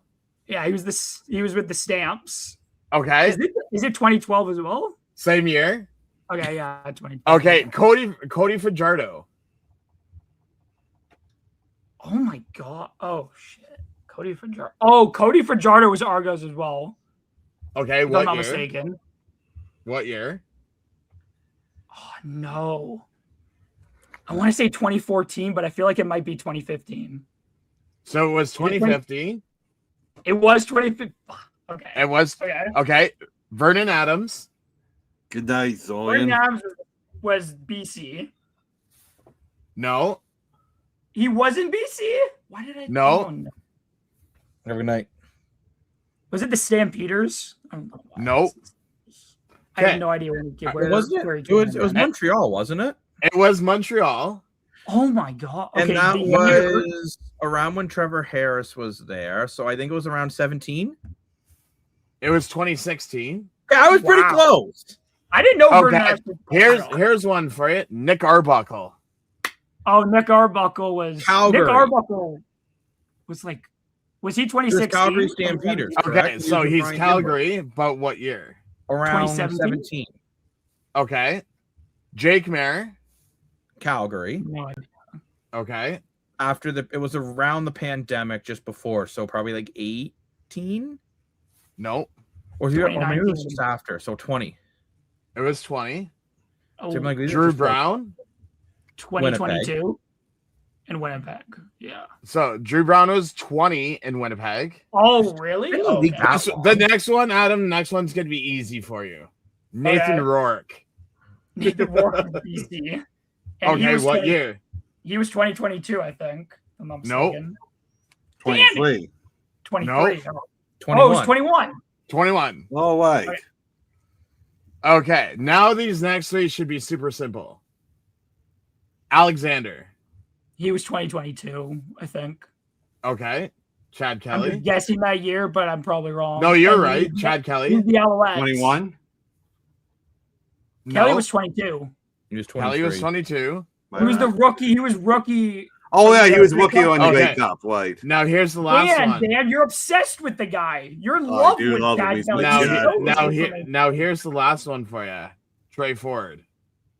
He was 2022 in Edmonton, Okay. if I'm not mistaken. Pretty Adam, good, Adam. Good You for know what, you. Adam? The year was, lot the year better was than a I guess. thought you The would. team I knew. Yeah.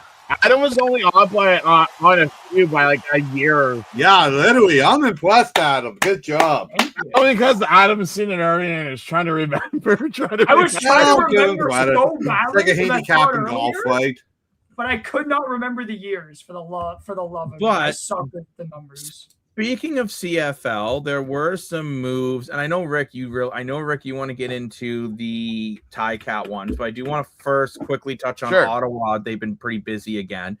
The Ottawa REDBLACKS did bring in a couple of players, and Jordan Lanson, Jamar McGloster, and Christian Matthew, and they released Kevin Harris. Kevin Harris, I was a little surprised they released. I thought they might have given this guy a bit more of a shot. Small back, only 5'10", 225, but did play 9 games in the NFL, 117 rushing yards and 2 TDs. And he was a pretty good college player, was first team All-SAC in 2020. I thought maybe he would have got an actual look, especially considering how, in my opinion, piss poor Greg Bell has been. I was just going to say that, yeah. But they did bring in, so let's start with McGloster, who's 31, 6'7", 315, American offensive tackle from Syracuse. He has played in the CFL with Winnipeg and Montreal. Now he's of Ottawa. He played at Ottawa actually back in 21. He played 5 games, 14 with Montreal. He was also part of the Alouettes Grey Cup championship team. Also spent time in the NFL with the 49ers, Lions, Chargers, and Raiders. Jordan Lawson, 24, 6'4", 245, from the University of Louisiana. Did attend Miami Dolphins rookie camp. College, pretty good player, 49 games, 161 tackles, 35 for loss, 18 sacks. Recorded 44 tackles, 10.5 for loss, and 5.5 sacks in his 2024 season in college, where he was all second team honors that year. And last, but certainly not least, Christian Matthew. And then we'll get to the comment section. He was 29 years old, 6'2", 195.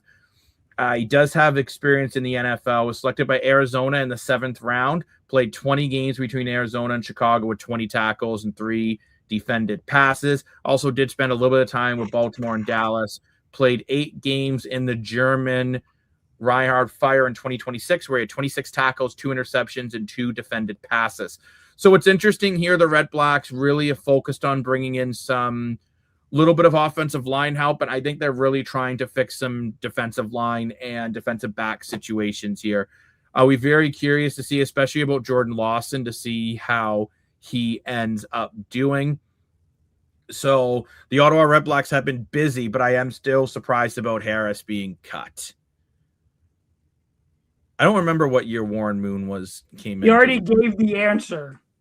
Right now, like you gave the answer like a minute later, or the answer was a minute later from somebody. I was like, okay, not Warren Moon.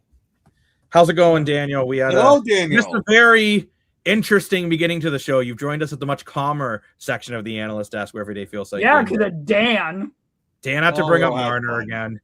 Yeah. 1977 Moon came to the CFL. Oh, 77. It's going wrong. It's 78. Because he went 78 to 83 with the Edmonton Eskimos. And then went 84 to 2000.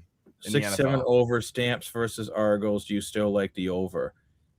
I'm actually going to say yes, because both of these teams give up a crap ton of points. So I do like the over on that one. Both defenses do a pretty good job at making some stops, but they also give up they're towards the tops in points allowed per game. Toronto's been a little better the last couple of weeks, but they've been against backup quarterbacks. So take that as you will with the defense of the Toronto Argos. McLeod, Beffo, Thompson. Adam, do you know McLeod, Thompson, who and when? What team and when did he was I'm going to guess the Argos, because I don't know who else it could be. So I'm going to guess the Argos. And I'm going to guess because he's old as fart. He's fart. Not that old. I don't know. 2018, maybe. I don't know. Okay. So it was not the Argos. Okay. Because. What was the Argos? No. So he was actually on the Winnipeg Blue Bombers practice squad in 16. Oh, okay. But he actually started for the Argos in 17. That was a really bad year. What wasn't that? No, Ricky Ray wasn't there still. No, Ricky Ray was. That was right after. That was the year where Ricky Ray injured his neck in preseason and never came back. And then the team. That was after the Grey Cup. That was right after the Grey Cup. They brought Ricky Ray back. He was looking good in preseason. Hurt his neck. Never played. Isidore, are you talking about Warren Moons, or are you talking about McLeod, Bessel, Thompson? I'd take the over, Daniel, if I was a betting man.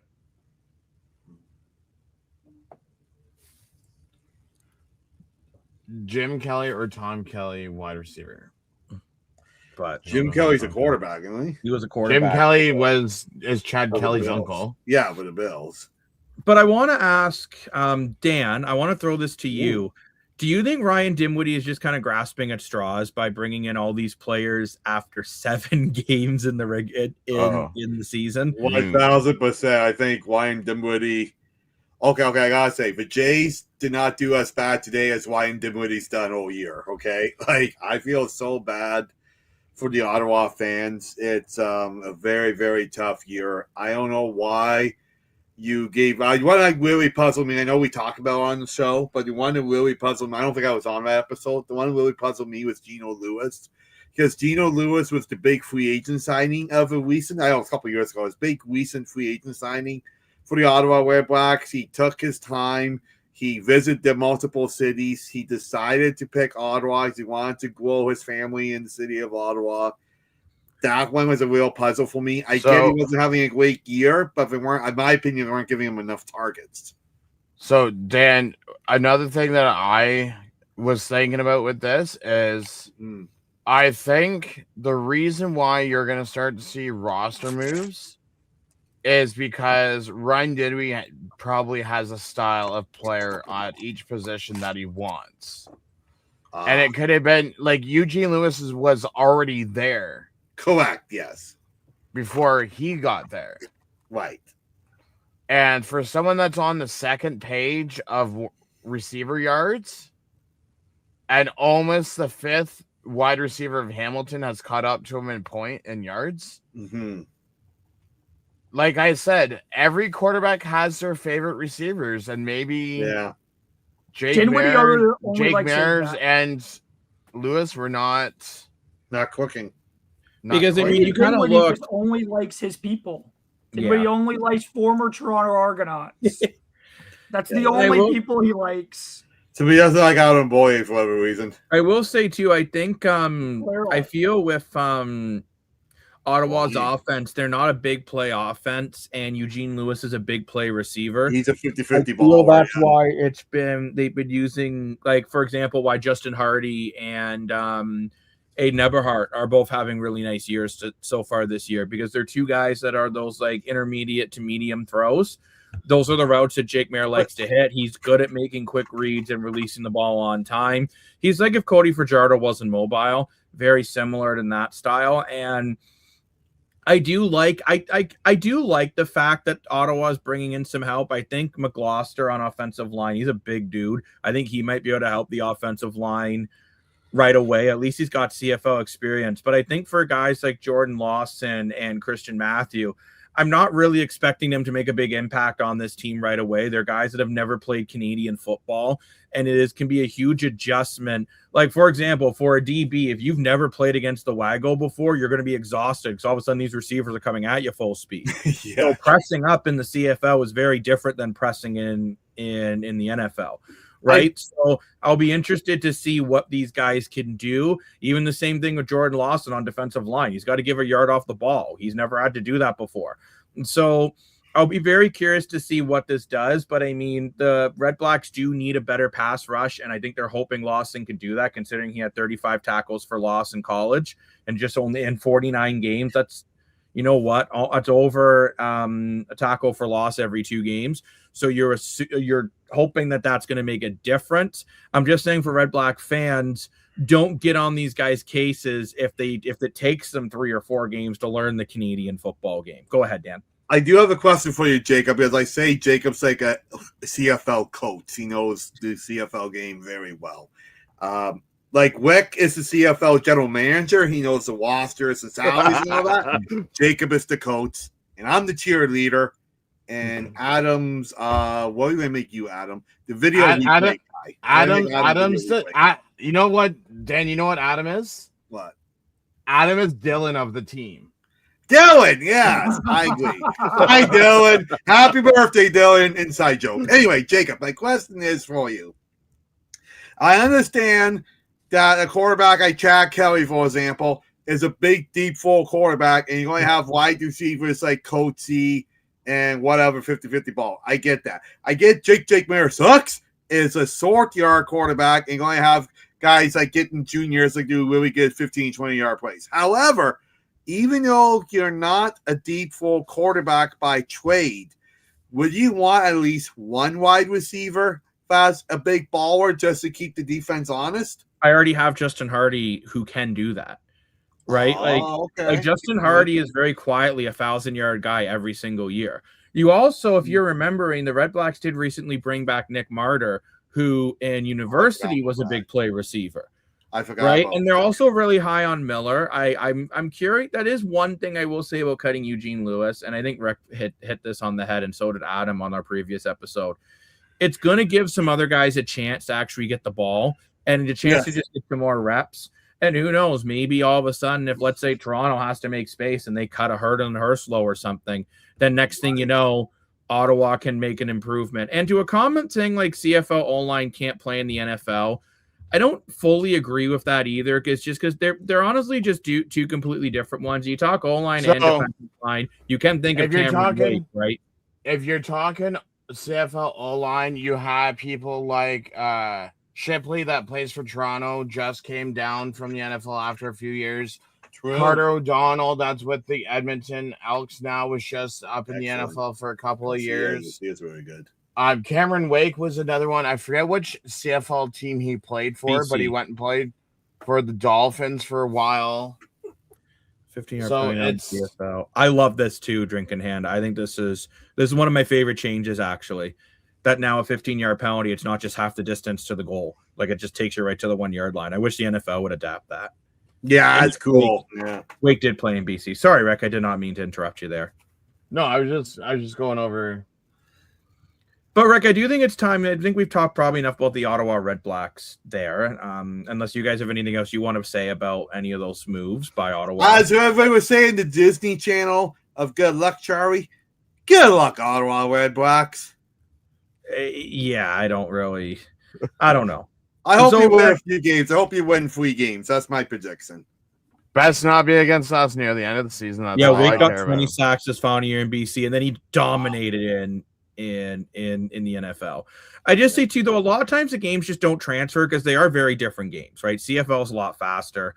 NFL, like if you look at NFL linemen versus CFL linemen, the NFL linemen are bigger. The CFL linemen are a little quicker because it's more of a screen pass game. So it just kind of comes and goes. But speaking of offensive linemen, Rick, I know you want to talk about a trade between the Toronto Argonauts and the Hamilton Tiger Cats today. I like this trade with Toronto. And I'd like you to talk about why you think this was a good trade for Hamilton. Because I'm okay. For those that don't know, Chris Kolinkowski, former Bomber, was traded from Hamilton to Toronto today for a 6th-round draft pick. Now, he was signed in Hamilton to become our center. But after week 1, because of how well Nathaniel Dublin-Duguay, who is one of our first-round draft picks in the previous years, has developed, they moved Liam Dobson from right guard to center, and now Nathaniel Dublin-Duguay is now playing right guard. So now Kolinkowski was more of short yardage center type thing. So instead of wasting all that money on a backup center, and now it's after week 9, that contract's guaranteed. So instead of losing that contract on a free agent and paying that salary, you might as well get something for him in the trade. Now, was I expecting him to go to Toronto? No, but thank you. You never know. The only thing I will say, Rick, what I didn't like about the trade for Hamilton and what I do like about the trade for Toronto. By the way, I think you make some great points. And actually, I wish that you were the one who explained it when I read something online, because you explained it much better than any article I've read. So thank you, Rick. I appreciate that. You're welcome. Say Wick's the general manager. But I don't. One other thing that I will mention is another reason you could look into this is because now we're starting to get all of our players healthy, and now we are only up to 3 people on our 6th game. Everyone else is basically on 1 games because we can't dress them all. Okay. So my just thing, wanted to put the that only out thing I there. don't like about the move for Hamilton, I understand the cap situation and wanting to free up a roster spot. I get all that.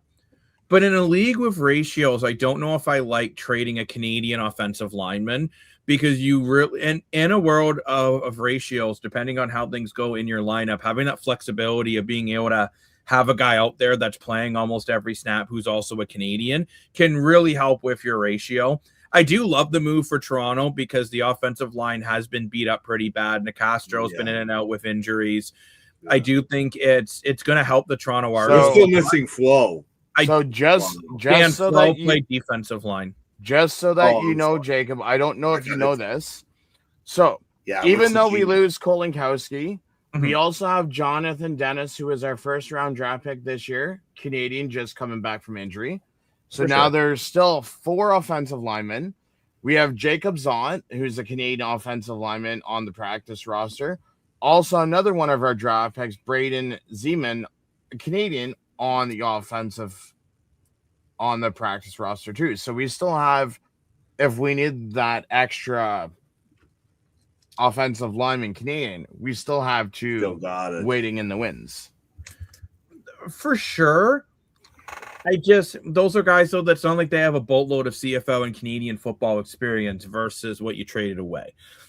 I just think if I'm going to move a really flexible piece, a guy that can play center, he can play left tackle, he can play right tackle, he can do a lot of things on your offensive line, really good, has won a championship with Toronto and Winnipeg, then it would be I just think I would have wanted a little bit more than what they got for it. At the end of the day, for Toronto, I absolutely love the trade. I think Toronto needs some help on the offensive line. I think this can improve the run game. Nicastro is not a natural center anyway. It'd be nice to move him over to guard, and then you can improve your offensive line quite a bit. I'll be curious to see if he's in the lineup this Thursday for Toronto or not. Mhm. But at the end of the day, if anything, that would have been a trade I think if I was Ottawa, I would have been more inclined to make than some of the moves they made today, right? To bring in a guy that you can right away put into your team that you know is going to make a difference. But Dan, you also like the trade for Toronto. Did you like the trade for Hamilton as well, or are you kind of seeing what I'm seeing? Although Rick did make some points that I had not thought. I gotta say, when I looked at the trade for Hamilton's side, I was looking at it kind of blind. I didn't really understand why, but once Rick's excellent explanation of it, it totally makes sense. If you have ever Canadian, because I got your point, Jacob, at first with the roster of the ratio Canadians versus international and all that. But to Rick's point, if you already have young Canadian linemen waiting in the back wings, it totally makes sense to save the money, right? And great question, Wilder. And fun little fact about this. Even in the Grey Cup game, you got your MLP, most valuable player, but you also have another award, most valuable Canadian. And Eli Mulumba, when the Argos won in Saskatchewan, was the very first time in CFL history that he won most valuable player and most valuable Canadian in the same game, the same person. So, fun little fact, right? This is one of the unique features about the CFL. I don't know exactly how many Canadians you need on your roster. Do you know about that, Jacob? A Wick? How many Canadians? Yeah. It's a certain percentage Okay. by ratio. So Wilder. you have to have minimum of 21 Canadians, and I think it's 21 Americans max. Okay. Oh, yeah, that was an amazing Grey Cup. That was like the 2020 freak. I was wrong. So it's 3 quarterbacks, no destination on them. Max of 19 Americans, minimum 21 nationals, and it can include 1 nationalized American and 1 global player minimum. Global, I guess the other one. Okay, interesting. So it's interesting. So that's just where the ratio can play into. Was an excellent Grey Cup. Honestly, you know what? The last one of my favorite ones have been like really, really good Grey Cups, especially the ones where Toronto wins them. I personally enjoy it. Yeah. But no, I think it's. I do get why Hamilton made this move. I guess the thing that I'll be curious to see, Rick, when you mentioned the cap, this has been the It's so funny. We said this off the air. I said to Adam, I looked at him right in the face a few months ago.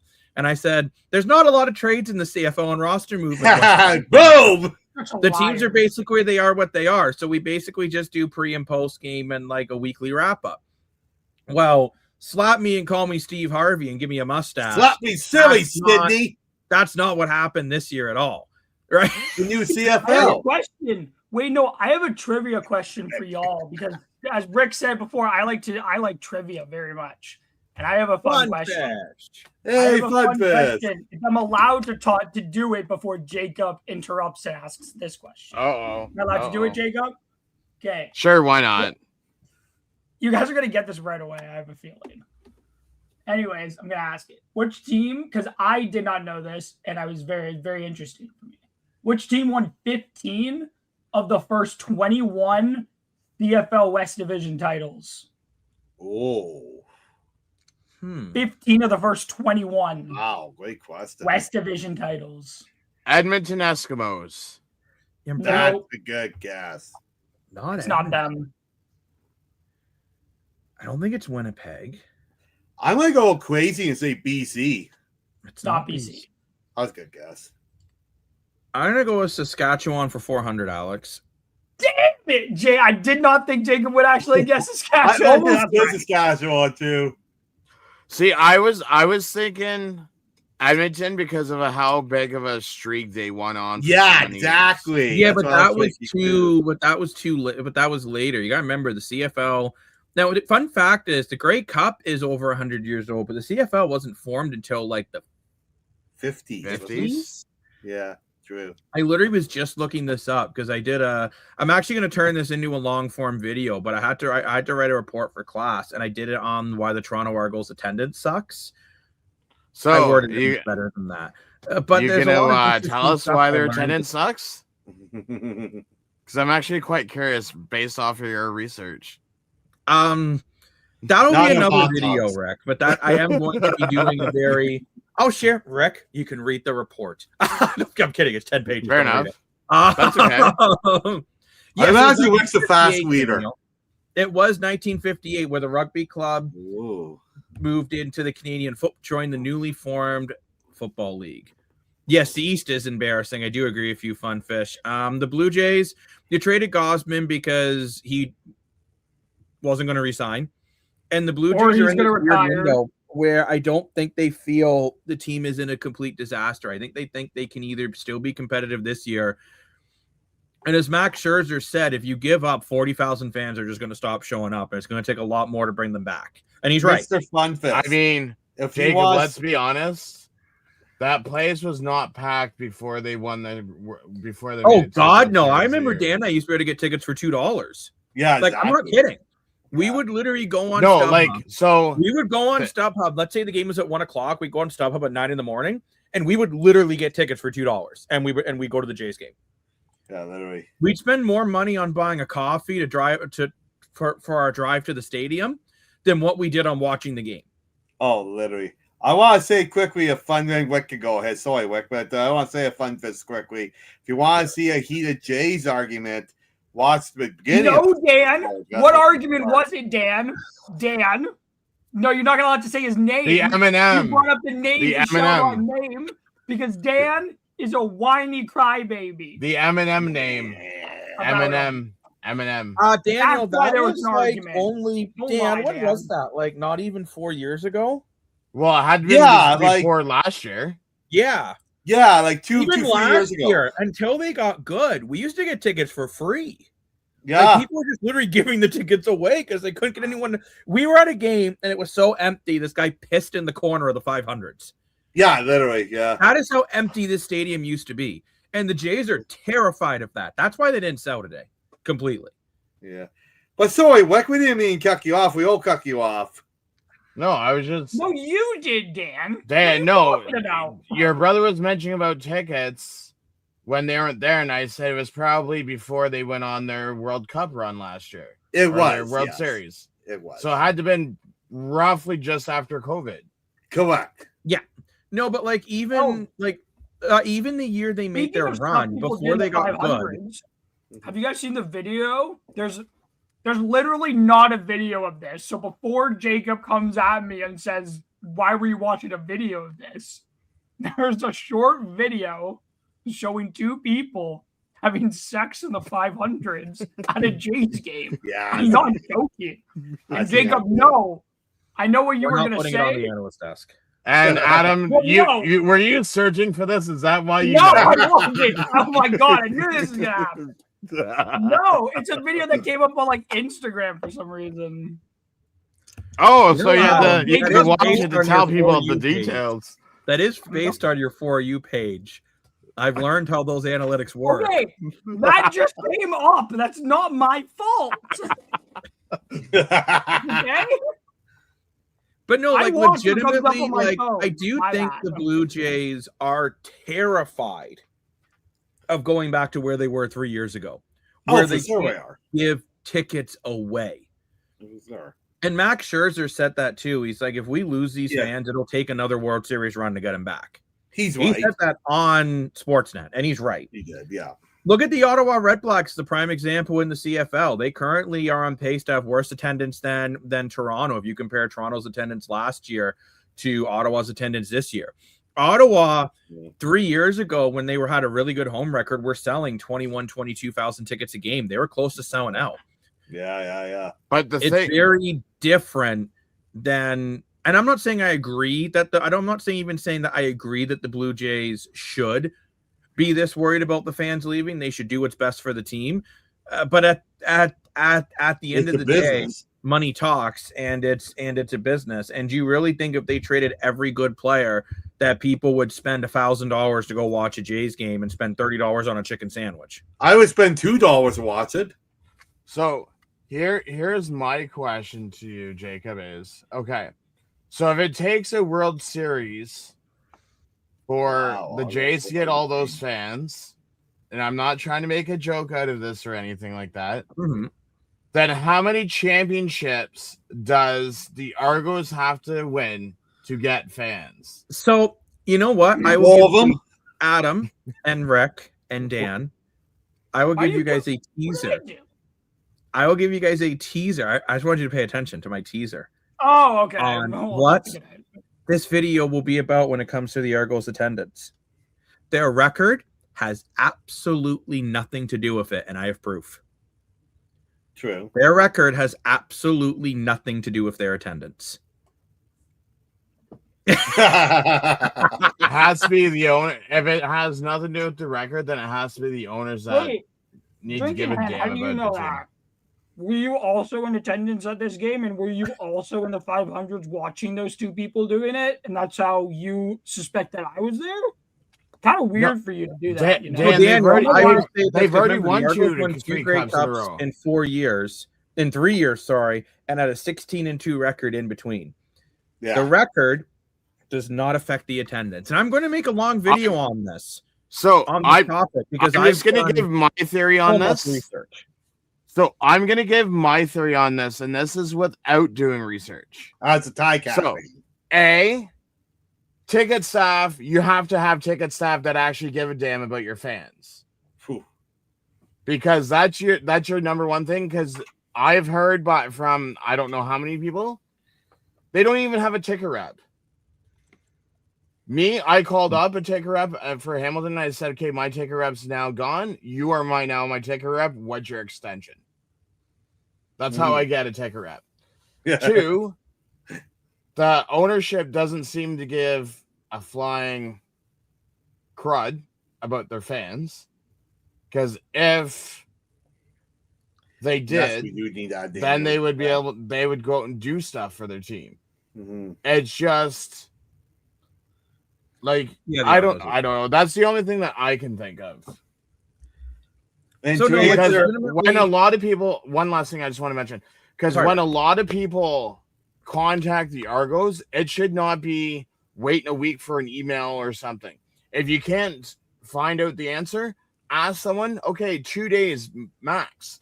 It shouldn't take you a week to answer, or you send an email, you get no response, nothing. Like I went to an event earlier today, and I met the ticket reps for the Toronto Argos. Do you know how many ticket reps were at this event?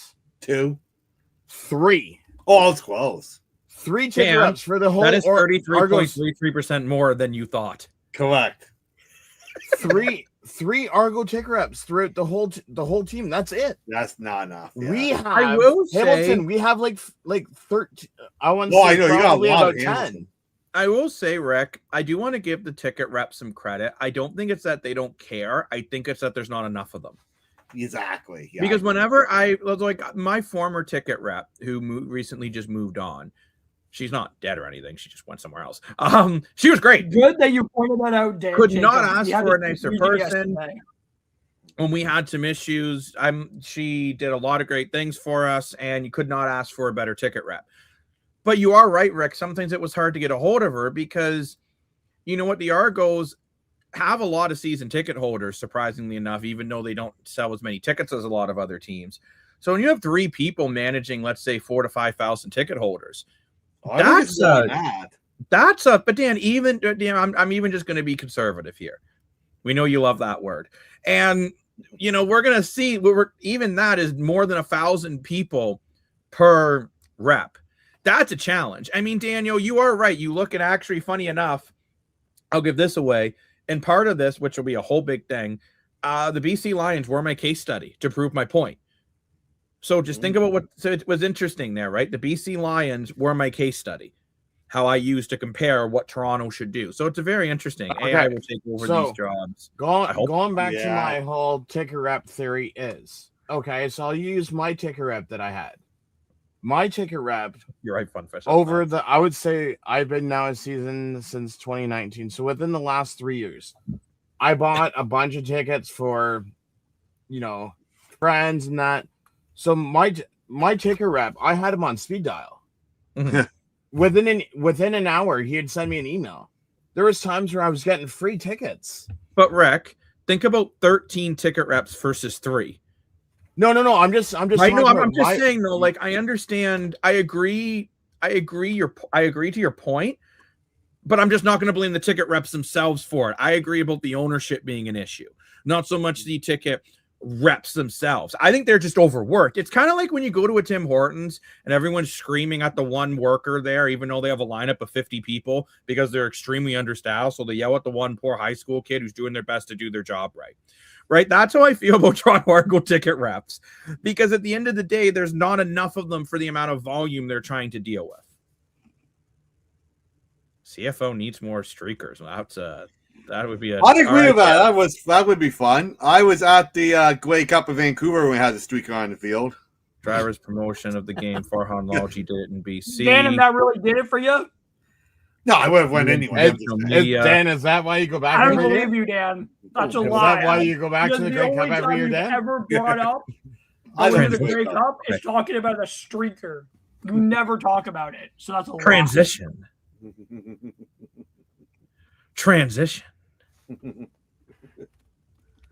Question. Transition. Thank you. Okay. He said transition. Oh, okay. Those are transitions, Dan. Dan, I have a question for you. Yes. Do you know what the word transition means? Why? Hi, what? Do you know what the word transition means? Yeah, I was having changes. Sort of. No. I was going to say something else I can't say on the air. I know exactly what you were going to say. Usually is older dudes, so I don't know. What? Hey, don't worry about it. My spelling is also terrible, and I used to write articles for a living. So if I go to a Grey Cup, can I eat a hot dog with Dan? I mean, yes. I don't even like hot dogs, to be honest with you. My go-to. But Dan, you say you do anything for your subscribers. You're telling me you wouldn't eat a hot dog with them? Oh, I'll eat hot dog with Dan, you all. I would say hot dogs are the go-to. I'm going to call you out on that because I can guarantee you if you were homeless and you were starving, you would eat a hot dog. So don't. Oh, 100% I would. 100%. Now, I'm saying enough about Winnipeg. Winnipeg, I actually feel is a little bit different than the Toronto situation because since the Winnipeg Blue Bombers have been struggling, mind you, their attendance is still great. It's trending in a bad direction this season. Their attendance is still phenomenal, by the way. I'm not criticizing Winnipeg Blue Bomber fans. But I will be curious to see if they continue to struggle at home. Will it was 80 tickets from not being a sellout. Then it was 100. Last game was 290. Like, that's still a lot of tickets, and the Winnipeg Blue Bomber fans are incredible. So I don't think it's me taking a shot at them. I just do wonder if the team continues to struggle at home, will casual fans not go? Because the Toronto Blue Jays have a lot of what I like to call a casual fan, where there are people that will go. They'll post on Instagram that they were there. They'll walk around and they don't even watch the game. And no, I do know the sellout streak was absolutely incredible, right? I'm just curious now all of a sudden that the team is struggling. And last year, even though they struggled at times, they kept winning at home. This year, it's been the home disadvantage, which is just insane. You have the loudest stadium in the CFL. Go ahead, Rick. Yeah. Okay, so K-Berg, I have a question for you since you're from Winnipeg. And a buddy of mine, Carter's also from Winnipeg, and I always bug him. I got to hear Carter's voice yesterday. Yeah. So the only reason why your crowd is going downwards is because you guys have entered into this phase that's called a Tommy Condell era. Ooh. Until Tommy Condell goes, that attendance is going to continue to drop. I do agree with this too. Teams used to fear Winnipeg. This year they don't. Yeah, it's really tough too, because I'm curious, K-Berg, what your thoughts are on Drew Brown, because I took a lot of heat on social media when I publicly said I don't think Drew Brown's the guy. And I took a lot of heat for it. People were telling me that I was a homer, I was an idiot, that I was a Ticat fan. Not saying Ticat fans are idiot, Rick. Don't worry. You're very intelligent. But I mean, it was just kind of funny the way they attacked me without even like trying to listen to like my point. Rick's losing it. Damn, what are you talking about? Are you guys following? No, they keep getting rained out. I know, it's crazy. Yeah. But no, I'll be curious. I'm curious, K-Berg, what your thoughts are on Drew Brown, because I think there was a reason why Ottawa got rid of him. I understand he's won a couple games, but Winnipeg's a much better team than Ottawa. And I don't think he's your Zach Collaros replacement even next year. I actually think it's Taylor. I think you got to try to get Elgersma ready for next year. Yeah, I agree with it. We have a QB situation. Yes, I do agree with that. Because, I mean, when Zach Collaros is healthy, even Zach Collaros at this age is still better than anyone else you have, in my opinion. Like, Zach Collaros is smart. Yes, thank you, Adam. Interceptions in a game. The guy, no, I do think Zach Collaros at this point is just, he's old. He's not as good as he used to be. But I don't think that Jacob never do that again. Yeah, I thought the same thing. Zach Collaros, he's not as good as he used to be, and which is why I think Winnipeg are at their best when Zach Collaros is quarterback, though. He knows when to give the ball. He knows when to give the ball to Oliveira. Zach's he knows when he's supposed to be passing. He knows he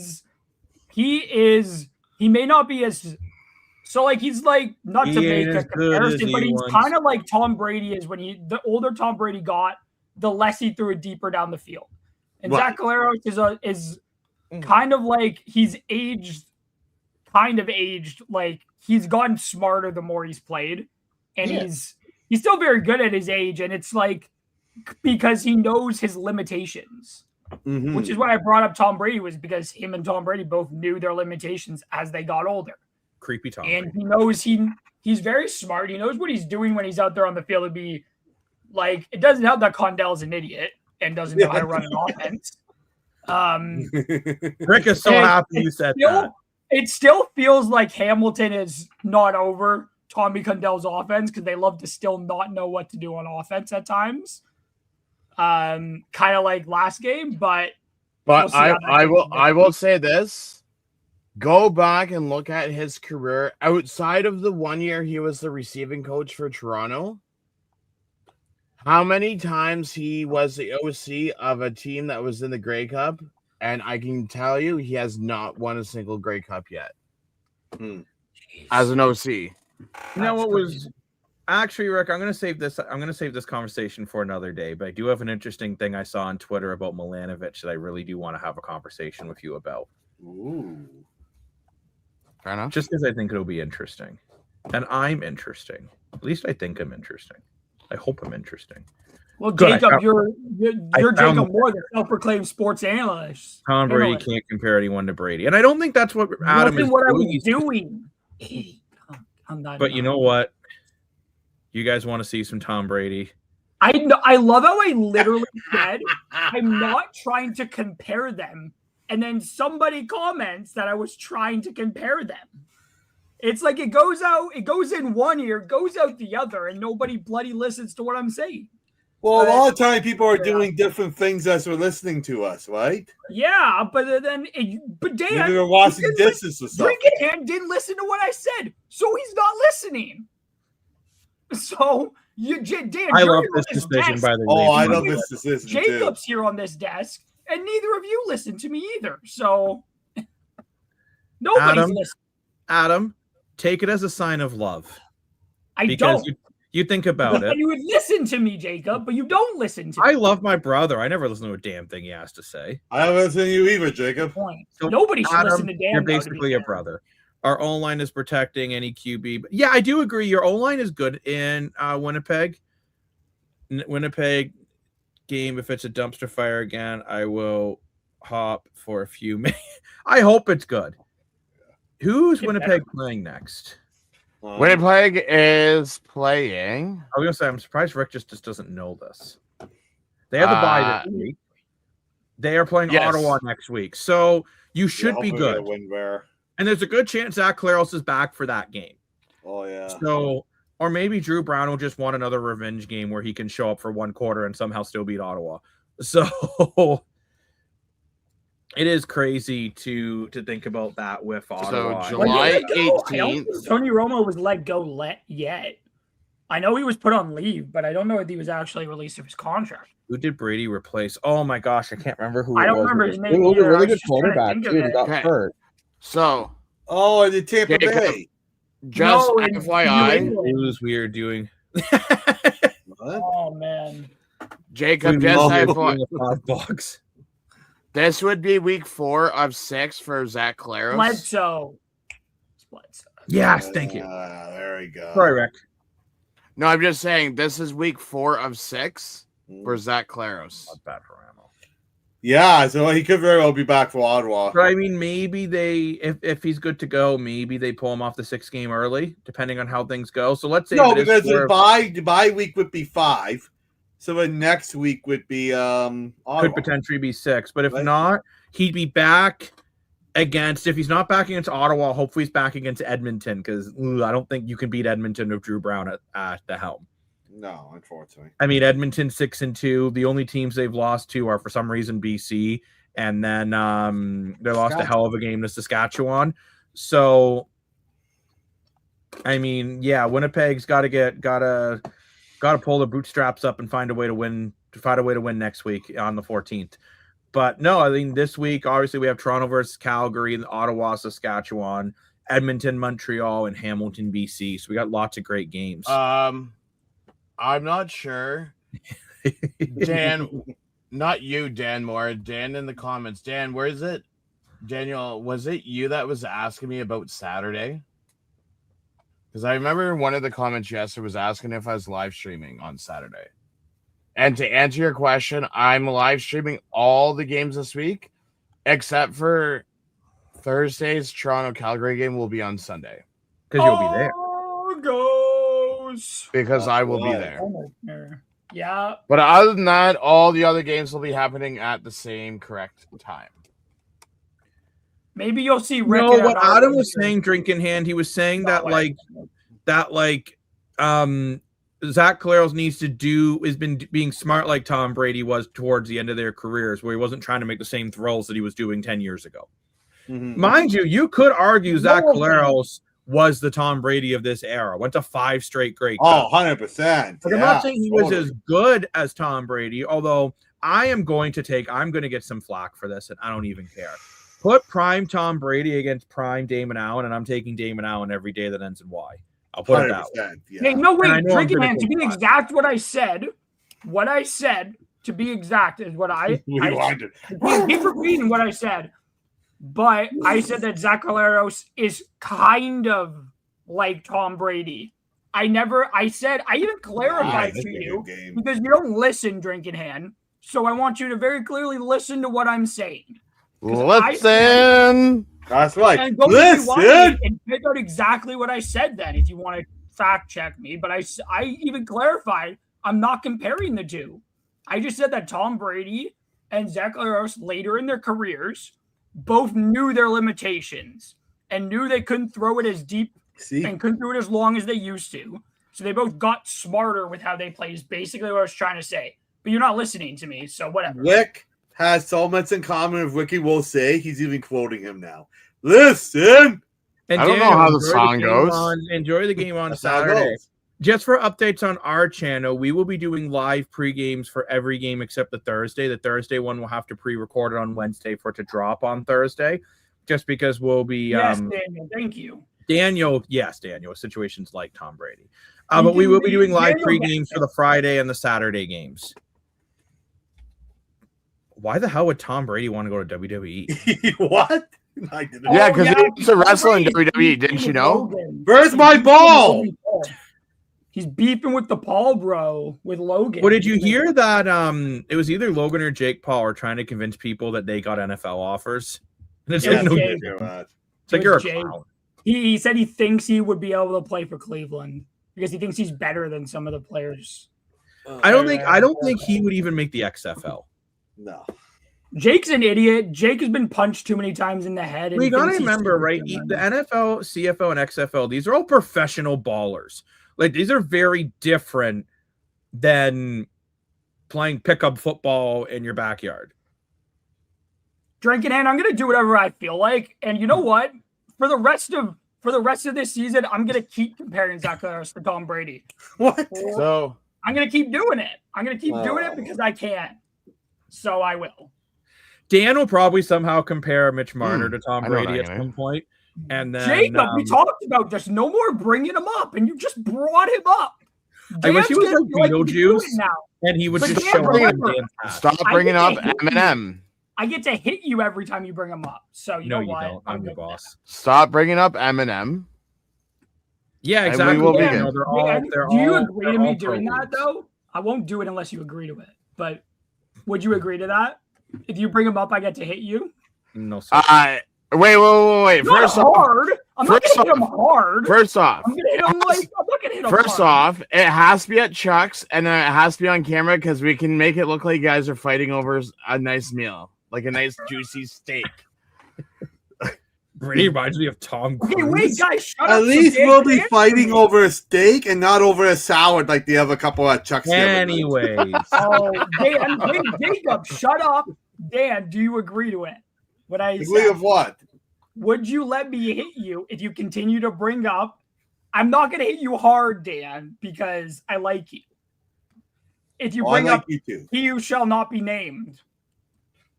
So, when you pay me $20. Pay me $20. I'm not paying you $20 for a deal. So, Daniel, yes, all four of us are going to the Argos game. I'm wearing Tie Cat merch to the Argos game. Just why, Wick? Because Dan, for not even playing. I don't give two rats behind. I don't show up with my Argos stuff when Tie Cats play Winnipeg. No, Connor. Listen, I like to embrace. I'm not Connor. I like to embrace the rivalry between the two teams. I know. And yet, Daniel, we will all be at the game. It's a great time in Toronto. Funfish, I ended up going with the Funfish. I ended up going with the steak. No, sorry, I went with the ribs and chicken, and because of Dan, I got the steak bites. Yes, and because of me, we got nuts in our ice cream. Anyway, on that bombshell. Yeah, Dan loves his nuts. I would like to say, by the way, we are at an all-time high on Twitter with 10 people watching us on X. So thank you very much for the 10 viewers on X. Thank you. You are enjoying all this. Just before we go, Jacob, I just want to answer Isidore's question. So, Isidore, I know you said create that character, but don't forget, starting end of August, I'm covering 3 sports. So I'm going to be a very busy person. Don't care. Hey. No, I'm talking to Drinking Hand. I was like, what? That's so random. You don't get chicken and waffles. I've had chicken and waffles at the right place. No, that's gross. It's good. It's good, Will. I would love a sponsor from Chuck's Roadhouse. Everyone, DM Sean Yes, Avery to get we a sponsorship from Chuck's Roadhouse. We talk about Chuck so much, and we go there so often. I feel like we It's a should. great But on little that place. bombshell, I want to thank everyone for joining us at the Analyst Desk, where every day feels like game day. If you did miss the earlier discussions, it got pretty heated, and it was pretty enjoyable. Thank you, Drinking Hand. We appreciate Thank it. you. Fish needs to go enjoy himself a buckaroo. Oh, yes, the buckaroo. I forgot about that. And on that, Okay, now you can close out the show. we will be back on Thursday. There will be a pre-recorded episode. Plus, I have some more content scheduled coming out with some new videos. So make sure to lock in on the social media. And of course, I want to thank Rick from Hamilton Sports Central. Please give him a follow on YouTube, Facebook, and X, alongside of Mr. Moore for your money. Who I can't believe wore the hat for the entire stream. And What? Adam. to Oh, I go like his hat. It's take care of comfy. those. Great show as always. Thanks very much, Daniel. Thank you. Dan, you got to do the face. I'm not the biggest Kelsey's fan either. Woo! No, Good the night, hat in the Dan. face. Oh no! Oh, no, funny Isidore. Isidore, never do that again. Please. On that don't. bombshell. Have a good night, everybody. We'll see you guys on another episode at the Analyst Desk, where every day feels like game day. Bye-bye. Bye. It's the Analyst Desk. Welcome to the show. It's the Analyst Desk. Yeah, in case you didn't know, it's the Analyst Desk. Welcome to the show where every day feels like game day, bro.